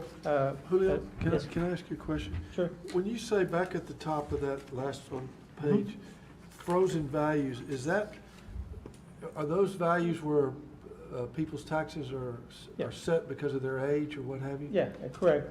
So those are the over 65, values that, the people that are over 65, their tax rate does not increase. Right. So the values are frozen at that point in time, so we back And it's that out. $990,000? Yeah. I'm surprised it's not more than that. You would Well, think. $990,000 in revenues. So, the property values is a lot higher than that. That's just the actual property tax revenue. That's all we get. Yeah. So, we multiply that times 100, that's really the property values. That's just the actual dollars that we lose because of the frozen values. But the actual property values are a lot higher than that. But that's what that is. Yeah, so I'd like to share this graph. This is our comparison of property taxes over the past 10 years. And you can see where our total tax rate, has been, in 2010, 2011, we're at $1.21.9, which was $1.04 in maintenance operations and 17.9 in interest and sinking. That's, about 10 years ago. Pretty much the total tax rate stayed consistent until we had the TRE in 2015. That's when we went to the voters and asked for another 10 cents, so it went up to $1.31.8 right there. And at that same point in time, we refunded some bonds, so our actual levy for our maintenance and operations went up 13 cents, and we reduced the interest and sinking 3 cents. So the net increase to the voter was 10, to the taxpayer was 10 cents. So that's why you see that increase from 121.8 to 131.8 in 2015. And we maintained that rate for the next 4 years. 2 years ago, due to tax compression, that was passed through House Bill 3, we were able to reduce the tax rate to $1.21.64. $1.0684 was a reduction in maintenance and operation, and 14.8 cents was, we stayed the same interest and sinking tax rate. But we were able to reduce that tax rate a little bit less than 10 cents 2 years ago. Last year, due to, again, House Bill 3 and the state compression, we were able to reduce our maintenance operation another about 4 pennies. So we reduced our maintenance operation tax rate to $2.43. The interest and sinking stayed the same at 14.8. The total tax rate was $1.17.23. So you can see the difference. But we are at $1.17.23 now. When we passed, the TRE, we're at $1.31.8. So we have actually reduced the tax rate about 14 cents over since that time. Great news to the taxpayer, right? And we certainly appreciate that. The board doing that, and through the House Bill 3 tax compression as well. So that's a neat graph that has all that information. Sadly, but I don't think a lot of the public realizes this. I really don't. I mean, during the election, I'd be talking to people. about the election, and, you know, well, our taxes are too high. I said, their taxes are lower than they were 2 years ago. They're lower than they were 5 years ago. Oh, no, they're not. No, they're not. But anyway. Yeah, we do have the lowest tax rate for Cameron County school districts in our county. One of the lowest ones, you know, in our region, probably about the fourth or the fifth lowest in Region 1, you know, which is, you know. So we're the lowest in Cameron County? School district-wise, yes, sir.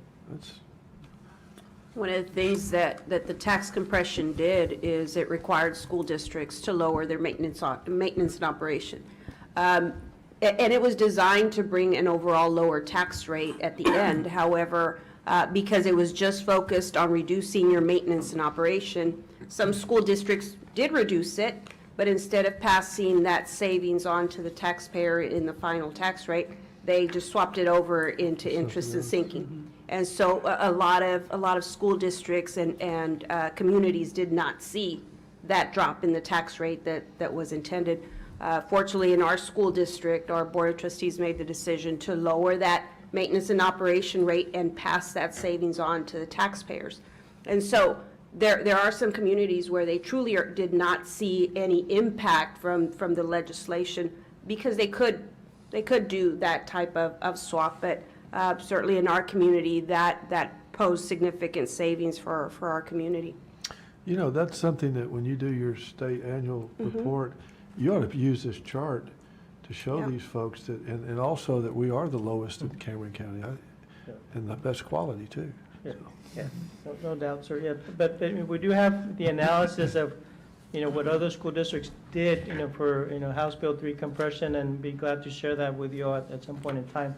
But again, we're certainly happy with that tax rate now, as, you know, through House Bill 3, through state compression, we might reduce it a little bit more this year, not sure, we're not there yet, the state still needs to, you know, do their analysis, but if any, it might be a fraction of a penny, but, you know, we might, you know, stay about the same.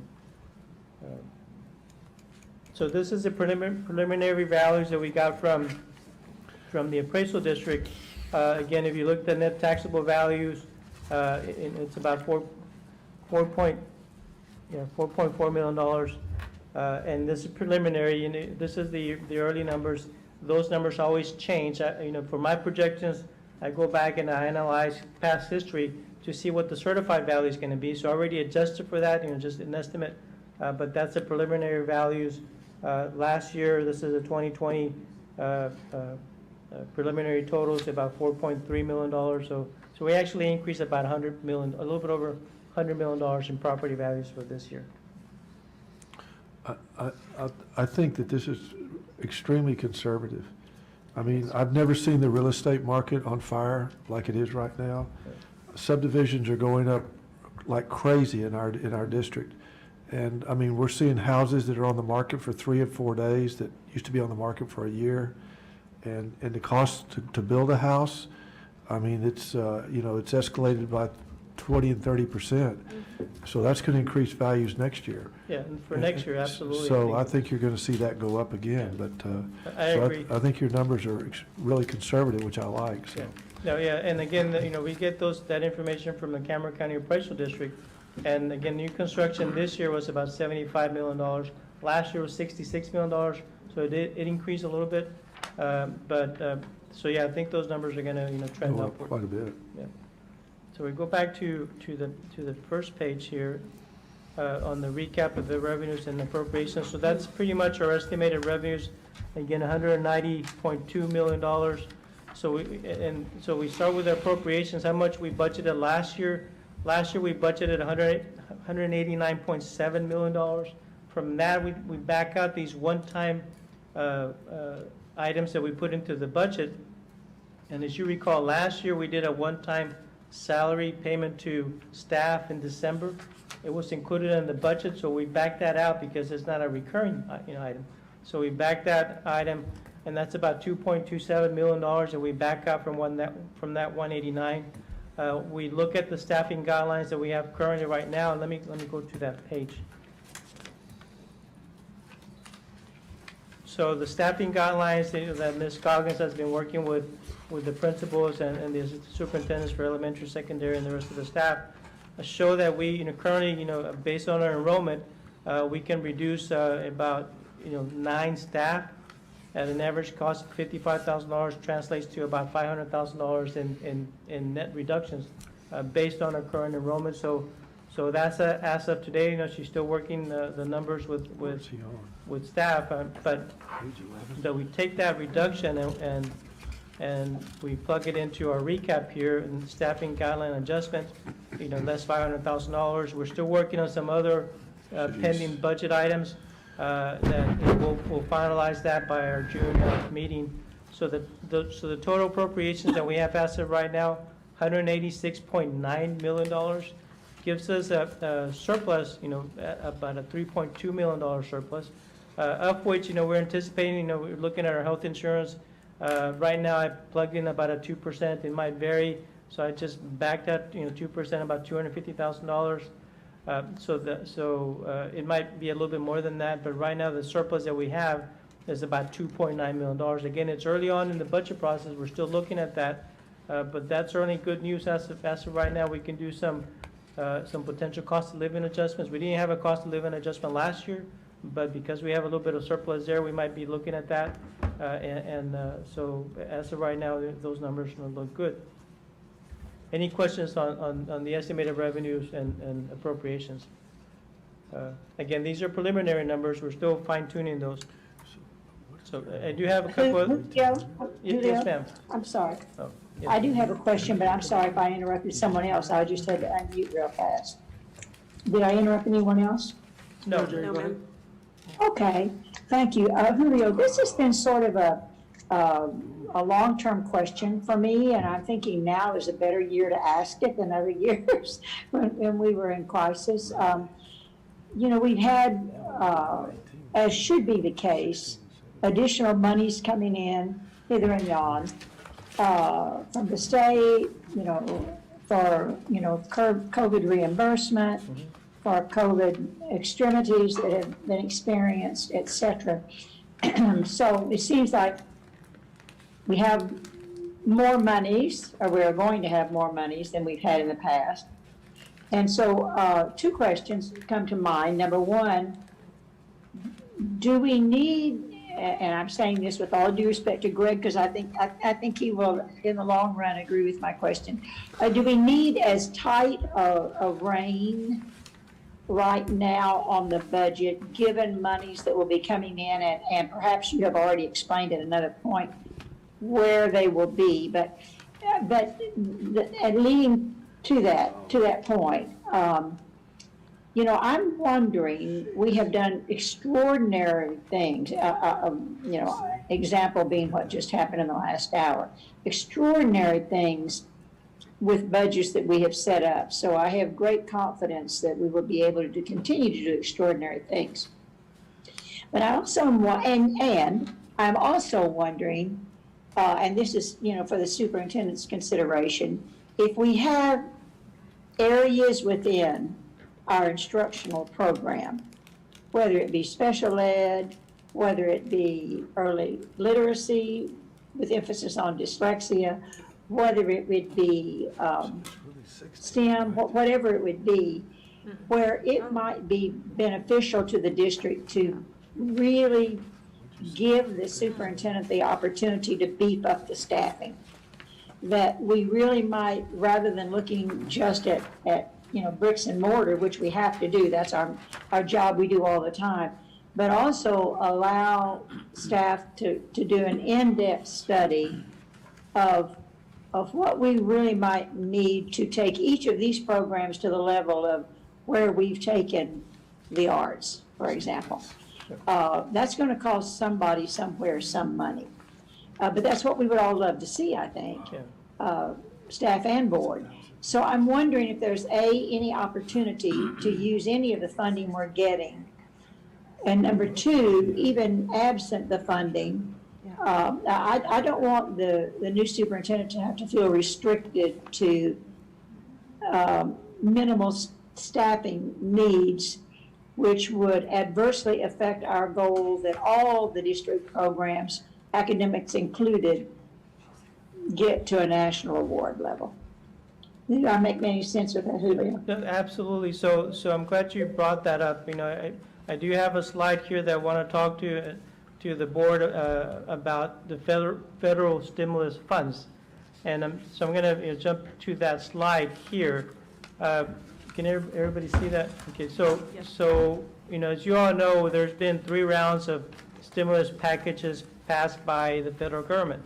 You know, and they're called Elementary and Secondary School Emergency Relief, ESSER for short.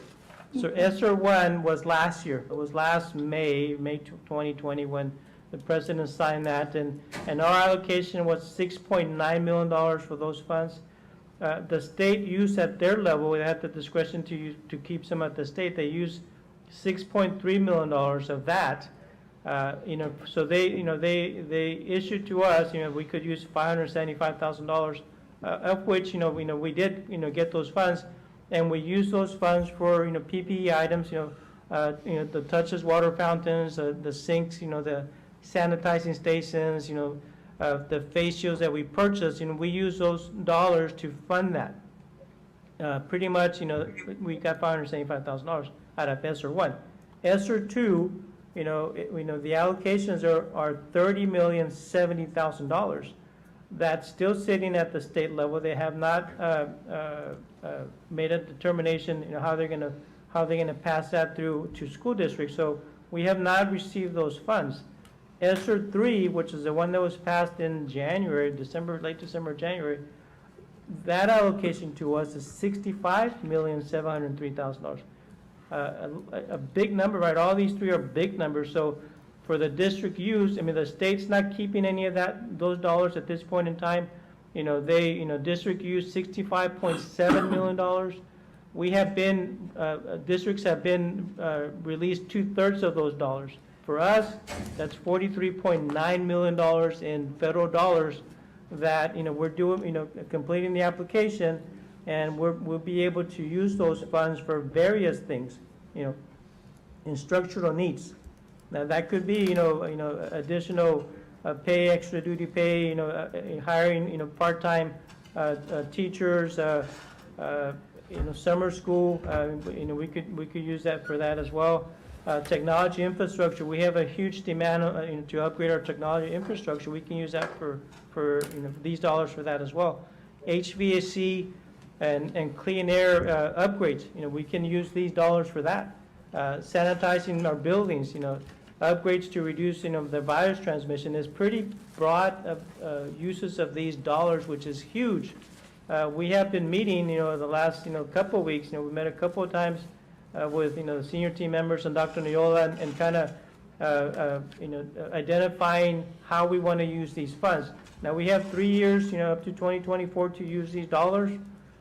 You know, but you know, they have released $43.8 million that we can certainly use. You know, we're anticipating that they're going to release the other $20 million sometime in this upcoming year. But besides that, you know, there's another $30 million that can be used. You know, huge stimulus, you know, into the economy, you know, and this came from the federal government. Again, you know, the application is up and we're working on the application to get this $43.8 million. And so we're having all these meetings to make sure that we spend those dollars wisely. Hope that answers sort of your question. There's plenty of monies to do a lot of additional instructional needs. We have to spend at least 20% of these dollars towards instruction. Not to say that we're going to only spend 20, we might spend more, but certainly, you know, the monies are there to do a lot of innovative things. I appreciate that. I would just like to say that you know, it's always exciting. We haven't done a single thing that I would not want to do and didn't vote to do. I'm very, very excited about all of this. But I really don't want to miss the basics as we go along. We really want to develop all of our programs and all of our instructional programs within the district to a really high level. And am I understanding your final comment, Julio, to say that ESSER 1 and ESSER 2, for both of those, you have high confidence that we will get the majority of that funding? Otherwise, I will be extremely disappointed in the state. Are we going to get that money that was intended for public education? Yeah. ESSER 1 was last year. So out of that $6.9 million, the state used 6.3, almost 6.4, so we received Why did they take so much and give us so little? Well, they use those funds to supplement the state foundation dollars. I mean, they took the federal dollars and made us whole on 88. Remember last year, we pretty much stopped school March. So the state came back and they said, we're gonna keep you whole on your state foundation dollars, but they ended up using these, federal dollars to supplant the foundation dollars. So we actually received $575,000. That's, that's already, we have already spent those funds. ESSER 2. Undoubted. Yeah, ESSER 2, there has not been, any dollars released to school district. Again, it's intended to go to the schools, whether the state keeps some of those funds, it's at the state level. On ESSER 3, there was a lot of push, to release those funds to the districts. So they released 2/3 of those. So 2/3 of that is $43 million that we currently have money available to us, to do all of these, different things, items that we need. We expect that they're gonna, pass through the rest. We certainly hope so. But it's, significant dollars that we can do quite a bit of things that we need to do, certainly on the instruction side, but also on the facility side. We do have a lot of facility needs for HVAC upgrades and clean air, and these, dollars we can certainly use towards that. And we also use our TRE monies toward that, do we not? The 10 million each year? We can, yes. Julio, Yeah. Okay, Julio, thank you. what's the holdup on ESSER 2? It's at the state level. They have a little bit more time to make a decision as to how they're gonna funnel those funds to the district. So it's been there since, November, yeah. November. Mr. President?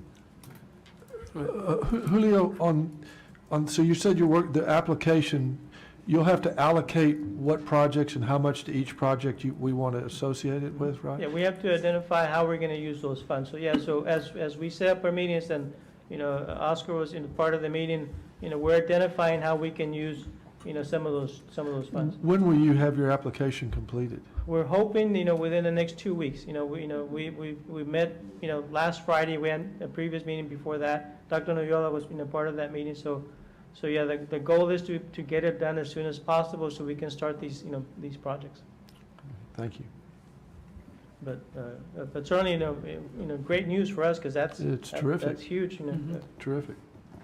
It's terrific, but it's only 1/3, well, it's only a very small percentage of what we should be getting. 2/3. And one thing that we need to keep in mind is this is a, one-time, infusion of dollars Right. into our school district. So we have to be leery about recurring items. We don't want to put something that is going to be recurring every year, and then we don't have those funds. So we have to be careful about that. Right. But one of the things that it will do is it'll allow us to accelerate some projects that we actually had on TRE that were going to be a little bit longer term. And so because of the flexibility that came with this ESSER funding, we'll be able to reallocate some of those funds and be able to accelerate some projects that we estimated would take us, several years. We'll be able to start a lot of that work very, very quickly and accelerate some of the plans that we have put in place for our school district. Yeah, I mean, these, funds as far as what we read are pretty flexible.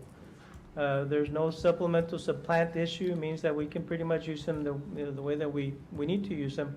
And as long as we identify those needs, I mean, this is a perfect opportunity to upgrade our facilities and do those HVAC projects that we've had on hold, and if we can do those and benefit out of these funds, that would be great. And then beyond that, obviously Julio spoke about the HVAC clean air upgrades as well as the technology infrastructure. But when we look at what we anticipate as a result of COVID, one of the areas that we're going to really focus on as we go into this coming year is the social, emotional, mental health aspect of bringing our students back. I'll share with you that as I hear from principals, even our students that have come back, there's still anxiety. I have kids coming back that forget what their school looked like. Where's the gym? Where's all of those things? And so it's like starting a brand-new school year in a brand-new school. And so we know that there are going to be some areas around social emotional that we'll need to invest funding in. And then beyond that, we've had a lot of conversations around how we're going to close the gaps and a lot of focus on individualization for students and so forth. So even though the state has set a minimum requirement of the 20%, as we have worked through our plan, we'll be exceeding how much we're going to allocate specifically for instructional components of our funding. Mr. President, if I can just make a comment real quick. What a great opportunity this is because of the fact that unlike probably several schools throughout the United States, we're looking at opportunities.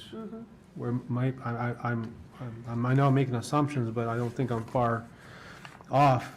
People are looking at using this money for reactive purposes where we're looking at proactive purposes. So I got to compliment you. I know we always have to compliment you, but we are a very, very healthy district, and it takes leadership like yours and your staffs for putting us in this position. So thank you. Good point. And again, without the, TRE funds that we've had over the past 6 years, we might have to be addressing some of those needs with these funds. Right. But because, the taxpayer allowed us, to raise the tax rate by 10 pennies, and we have spent $80 million of those funds for the past 6 years, which is great. So yeah, absolutely. I mean, I think, this is, great news, and yeah, we'll keep on taps on that ESSER 2 and see what the state is going to decide to do with those funds. But I heard this morning or yesterday that the controller revised his revenue estimates. He increased it some, about $1.5 billion in anticipated additional revenues because the Texas economy is doing better than what he projected. So hopefully the state doesn't need those funds. They can pass it to the school district. So let me go to the next slide. This is exciting, another exciting slide. So there's still some more money that we actually, did get, the Elon Musk Foundation funds. You all have heard, the SpaceX and Elon Musk, contributing funds to school districts here in Cameron County. He tweeted this out about, 3 weeks ago, and that he was going to give $20 million to school districts in Cameron County and $10 million to the city of Brownsville, and 3 weeks later we have $1 million check from the Musk Foundation. So that's crazy. Which is great. That's great. Yeah, and with that $1 million that's already in our bank, this is what we're proposing to spend those dollars. Shane Stubart and his staff, have a great PowerPoint presentation that they have identified all of these needs. I'm not going to go through all of them, but welding program, we're, in new equipment and supplies, $342,000 for that academy. Construction electrical program, another $88,000. Culinary arts, $150,000. Engineering programs, $51,000. And pre-law, middle school engineering, $106,000. And elementary, school engineering, $106,000. Engineering and surveying program is $146,000. So we received about a little bit over $1 million. This is the first payment. We're anticipating if they like the way that we spend those funds, I think another $2 million. Maybe Yeah, and so we've submitted what our plan is on how we'll use these funds. And so based on, they will be putting together a committee that'll actually evaluate what we've spent it on and whether we followed through with it. And so sometime in July, they will open up grant programs to be able to allocate the additional funding. But it will really, school districts will in essence be invited to apply for those grants based on how they use the funds in this first go-around. And so one of the things that we wanted to be very cognizant about is that how do we put our students in a position where we can really take advantage of this new industry that has come into the Rio Grande Valley. And so a lot of the items that you see are expenditures that are really aligned with what's going on at SpaceX. I will tell you that didn't necessarily happen in all school districts that were allocated funding. Some just used it for general expenditures that may not have been as related to SpaceX industry. And so we're pretty confident that based on how we have chosen to allocate these funds, that we'll be in a really good position for the next go-around of funding I believe they allocated about 30% of those 20 million. Man, I'm just excited. And so the second allocation will be based really on merit and how school districts utilize the funds in the first go-around. So we're very confident that we'll be in a very good place moving forward. I'm just really excited about all these programs that you've listed. I mean, like welding, are y'all gonna buy more equipment or? Yeah, and so one of the great things about being able to visit SpaceX, and we took our welding teachers and we took a lot of our CTE, Raul Alvarez and Juan Leal and so forth. And so we were able to actually see what type of welding equipment they were using, and it was different from what we are currently teaching our Very good students. point. And so we focused on, so when we talk about welding program, we're gonna move into laser welding, because that's what they were using there. And so with some of these funds that you see, and it's a big ticket item, but it really will provide our students that real world experience of what they will see at SpaceX. And so being very strategic about what types of expenditures we were doing that would align really well. And so that's an example of one. And then when we talk about all of the STEM academies that we have opened up, so also changing what those campuses look like. And so you'll see at the elementary engineering, we're actually going to look at our 2 STEM elementary campuses, and we're redesigning their libraries to really be more of a maker space where students can really get their hands on things and really focus more on that engineering side. And so we're looking to impact elementary all the way to high school and really communicate that STEM instruction is a focus in HCISD. Wow, that's terrific. That's great. Do you all know what percentage of that 20 million has been distributed? 30%? I believe it was about 30%. They've more or already less. distributed? Yes, and that original expenditure or that distribution, they basically just took counts. So Harlingen CISD has 17,000 plus students. This is your allocation. So they went strictly on enrollment. Okay. And so that 30% just based completely on what your enrollment is. The second allocation will be based on how did you use What those we've done monies? with them. Yeah, what did you do? Did you just spend it on anything and everything? And so we had to submit that plan to the foundation, and so they will evaluate those plans and really make a judgment call on is it worth that second round of investment in these districts in terms of what we've seen on how they spent the money in that first go-around. I think Dr. Muniz's point needs to be reiterated, that, a lot of districts will be reactive and we're being proactive. So thank you again, Julio and everybody. This is, great news to have these Yeah. additional funds that we can purchase these items that normally we wouldn't, because some of these are high cost, Right. items. But yeah, I mean, this is I'm not kidding, that money was in the bank, 3 weeks after he tweeted that, so. I mean, Wow. Julio, I do want to say something, please, if I could. I think this is so strategic that it's brilliant to work from. These are all areas, of course, in which we had interest earlier. But this is very, very, very smart and very strategic thinking. So I commend you for that. I would just like to tell a very, very brief story, and that is that I remember, and it's to Alicia's point, and my point in telling it is I think everything we decide to fund this way, we should in all of our programs begin looking at business and seeing where industry will take us in terms of equipment. Because the very first time I was aware of something, a new kind of computer, was when Linda Wade, our former superintendent, said, I found out with that first go-round of testing that none of our students could test because the aha moment was they were not using the right kind of computers. They were using some other kind of technology. Went to the competition and found out they couldn't do any of it because they didn't have the right equipment. And so she immediately funded the equipment for the next year. I think I never thought very much about that other than that it was a smart thing for her to do then. But Alicia, you're looking into this and being as specific about this and getting the instrumentation that is what an industry that's now a friend to us will tell us they're using.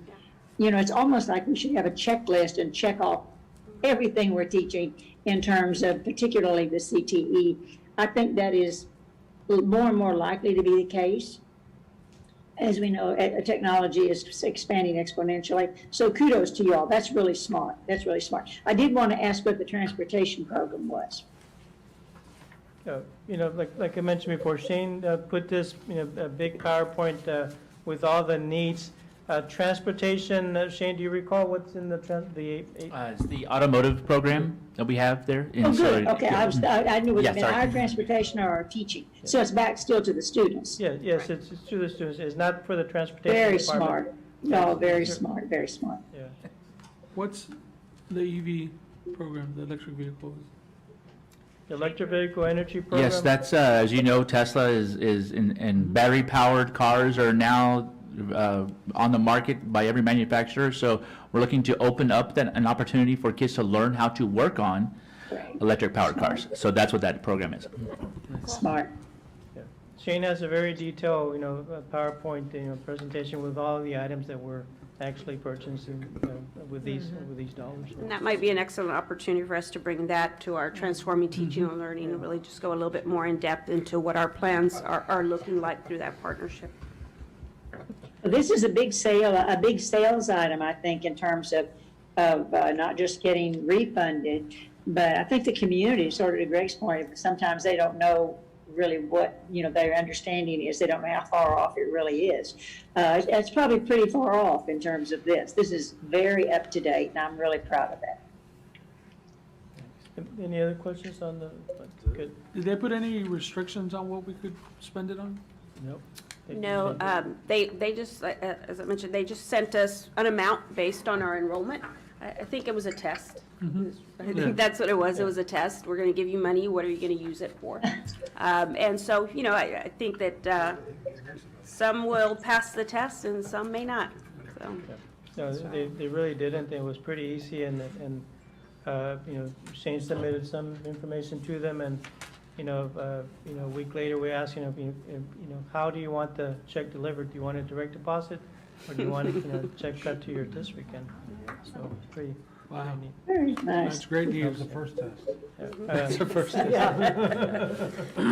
So the last slide there is really our, you know, estimated, you know, revenue and expenditures and projected for this year. Not going to go too much into this, but we're projecting about $178.8 million in revenues this year, in local revenues, about 177 total in expenditures. So we're thinking we're going to add a little bit to our fund balance, but you know we did an operating transfer of $4 million to the TRE for Treasury Hills, and we had mentioned that early on, and so we'll have maybe a net expenditures over revenues of about $3 million. So we're expecting our fund balance, if you look here in the bottom, bottom part, is about $39.7 million. In TRE, which is right, yeah, sorry, I'm used to this computer. In TRE, our total revenues there is about $22 million, and that includes the money that we get from UTRGV and the $4 million, that we're going to transfer. But we're going to spend about $27 million overall, and that's some that is carried over from the previous year. So our TRE, we're estimated to be have a balance there, maybe about $900,000 at the end of the year. Our total fund balance, again, $39.7 million, pretty close to $40 million, still pretty good size fund balance. These are preliminary numbers, through the end of April, so we're still working on that as well. Any questions on any of the items? Really, I have one more question. Will that cross the threshold of our being penalized a little bit on our financial report for having too much in the, we don't get to have all we want in a, So no. in the extra fund. Yeah, no, it's not going to crash. I mean, it's not going to, we're Excuse me? not going to be there. We're not going to have more than what we should. We're not yet. We're going to be Okay. maybe about 2.5 months of operations, and typically, 3 months are pretty good. There's been talk about, at the state level of reducing the fund balances for school districts, throughout the state. But no, we're not going to get penalized for that amount. Okay.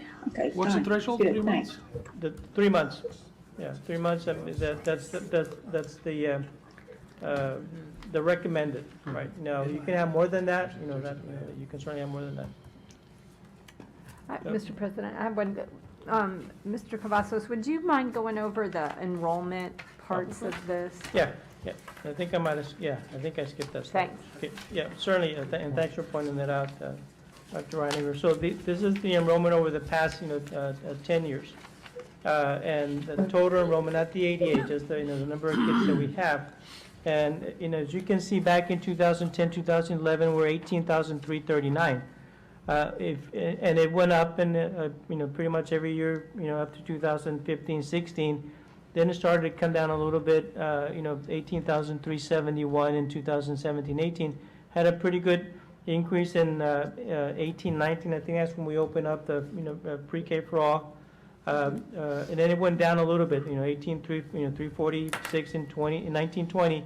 This year, there's like about a, 450, decline, in 2021, and we think a lot of that is due to COVID. I think some parents decided to keep, especially their young ones, at home. When they're not required to go to pre-K or even kinder. I don't think they're required to go to kinder, but they're not. Okay, so if they're not required, maybe they kept them at home. We think, we anticipate that we're going to get, a lot of those kids back. I'm still projecting our ADA to be about 100 less than last year, to be conservative. But yeah, certainly the enrollment trend, it has decreased. And we also have a new charter school in our area that, probably has taken some of our kids as well. So, quick question on the pre-K. They don't add to the ADA, do they? They do. Oh, they do? It's half-a-day funding. Okay. Yeah, so we have a half-a-day funding for pre-K 4-year-olds. We also have half-a-day funding for pre-K 3-year-olds. Cool. We do have some 3-year-old kids, so they do have half-a-day ADA. Thank you. So we're actually doing a lot of work, thanks to Laurie Romero and Carmen Alvarez, in really doing that recruitment in our little ones. And so we're seeing a lot of our numbers starting to come back in those early grades. So we're really excited. I think we'll be in a solid place where we'll get a lot of our babies back here this coming year. One of the things I've seen one of the other schools doing is door-to-door knocking. I have a 5-year-old who likes to do that if you want to recruit him. He learns over the last 4 months how to walk the streets with me for campaigning, and he'd love to help you. Yes, he did. Yeah. His Shane? name is Patrick. Actually, we have in the past, right? the only one who did it, We man. have done They all are door-to-door He would- recruiting. Are we doing that again through our parental involvement program? Yes, actually, Ms. Fleury, Shane and his department and Brianna have done a phenomenal job in really redesigning what recruitment looks like. There was a time that we waited for them to come to us, and now we have changed all of that, and they've done a phenomenal job in doing all sorts of outreach, whether that's door-to-door or it's at the Chuck E. Cheese's or at any of the city events. We have some really great people in our parental involvement that do a fantastic job in connecting with individuals and really highlighting the great things happening in our school districts. Thanks. Can I just ask for a clarification? Thank you so much for going through this first off. So on the HCISD revenues page, there's the ADA budget estimates, there. And then, and so the estimate 21-22 is 16.8. Yes. Is that, like 1,000 lower just for being conservative? Well, no, that's the average daily attendance. The 18,000 or 17,800 is total number. enrollment, right? Got it. So, we get about 95, 96% of our kids attend on the average throughout the year. So that's the average daily attendance. Got it. Thank you. Thank you. And so then that number, that 16.8 for ADA is you said like 16, whatever, 7 for total enrollment. It's down a little. You're underestimating it. Yeah, so last year 6938 ADA, we're projecting maybe 16,800, a little bit more conservative. That's how we get funded from the state, from the average daily attendance, not the enrollment, it's the average daily attendance. Okay. And so then our enrollment projection is going to be like again, just keeping it the same, like 17.8 or something? Yeah, our enrollment, it's going to be a little bit higher than that. A lot of the, this year was a different year because of COVID. we think the enrollment might be down 100, 150, but, we try to push our attendance to increase that attendance percentage, which increases our ADA. Exactly. Which increases our revenues. Right. Okay. Okay, got it. Thank you. Appreciate the extra. Right, any other questions? Okay, thanks. All right. Thank you, Julio. And you have anything? Well, with that, we are adjourned. Thank you, folks. Actually, Mrs. Fleurier, if, and so we can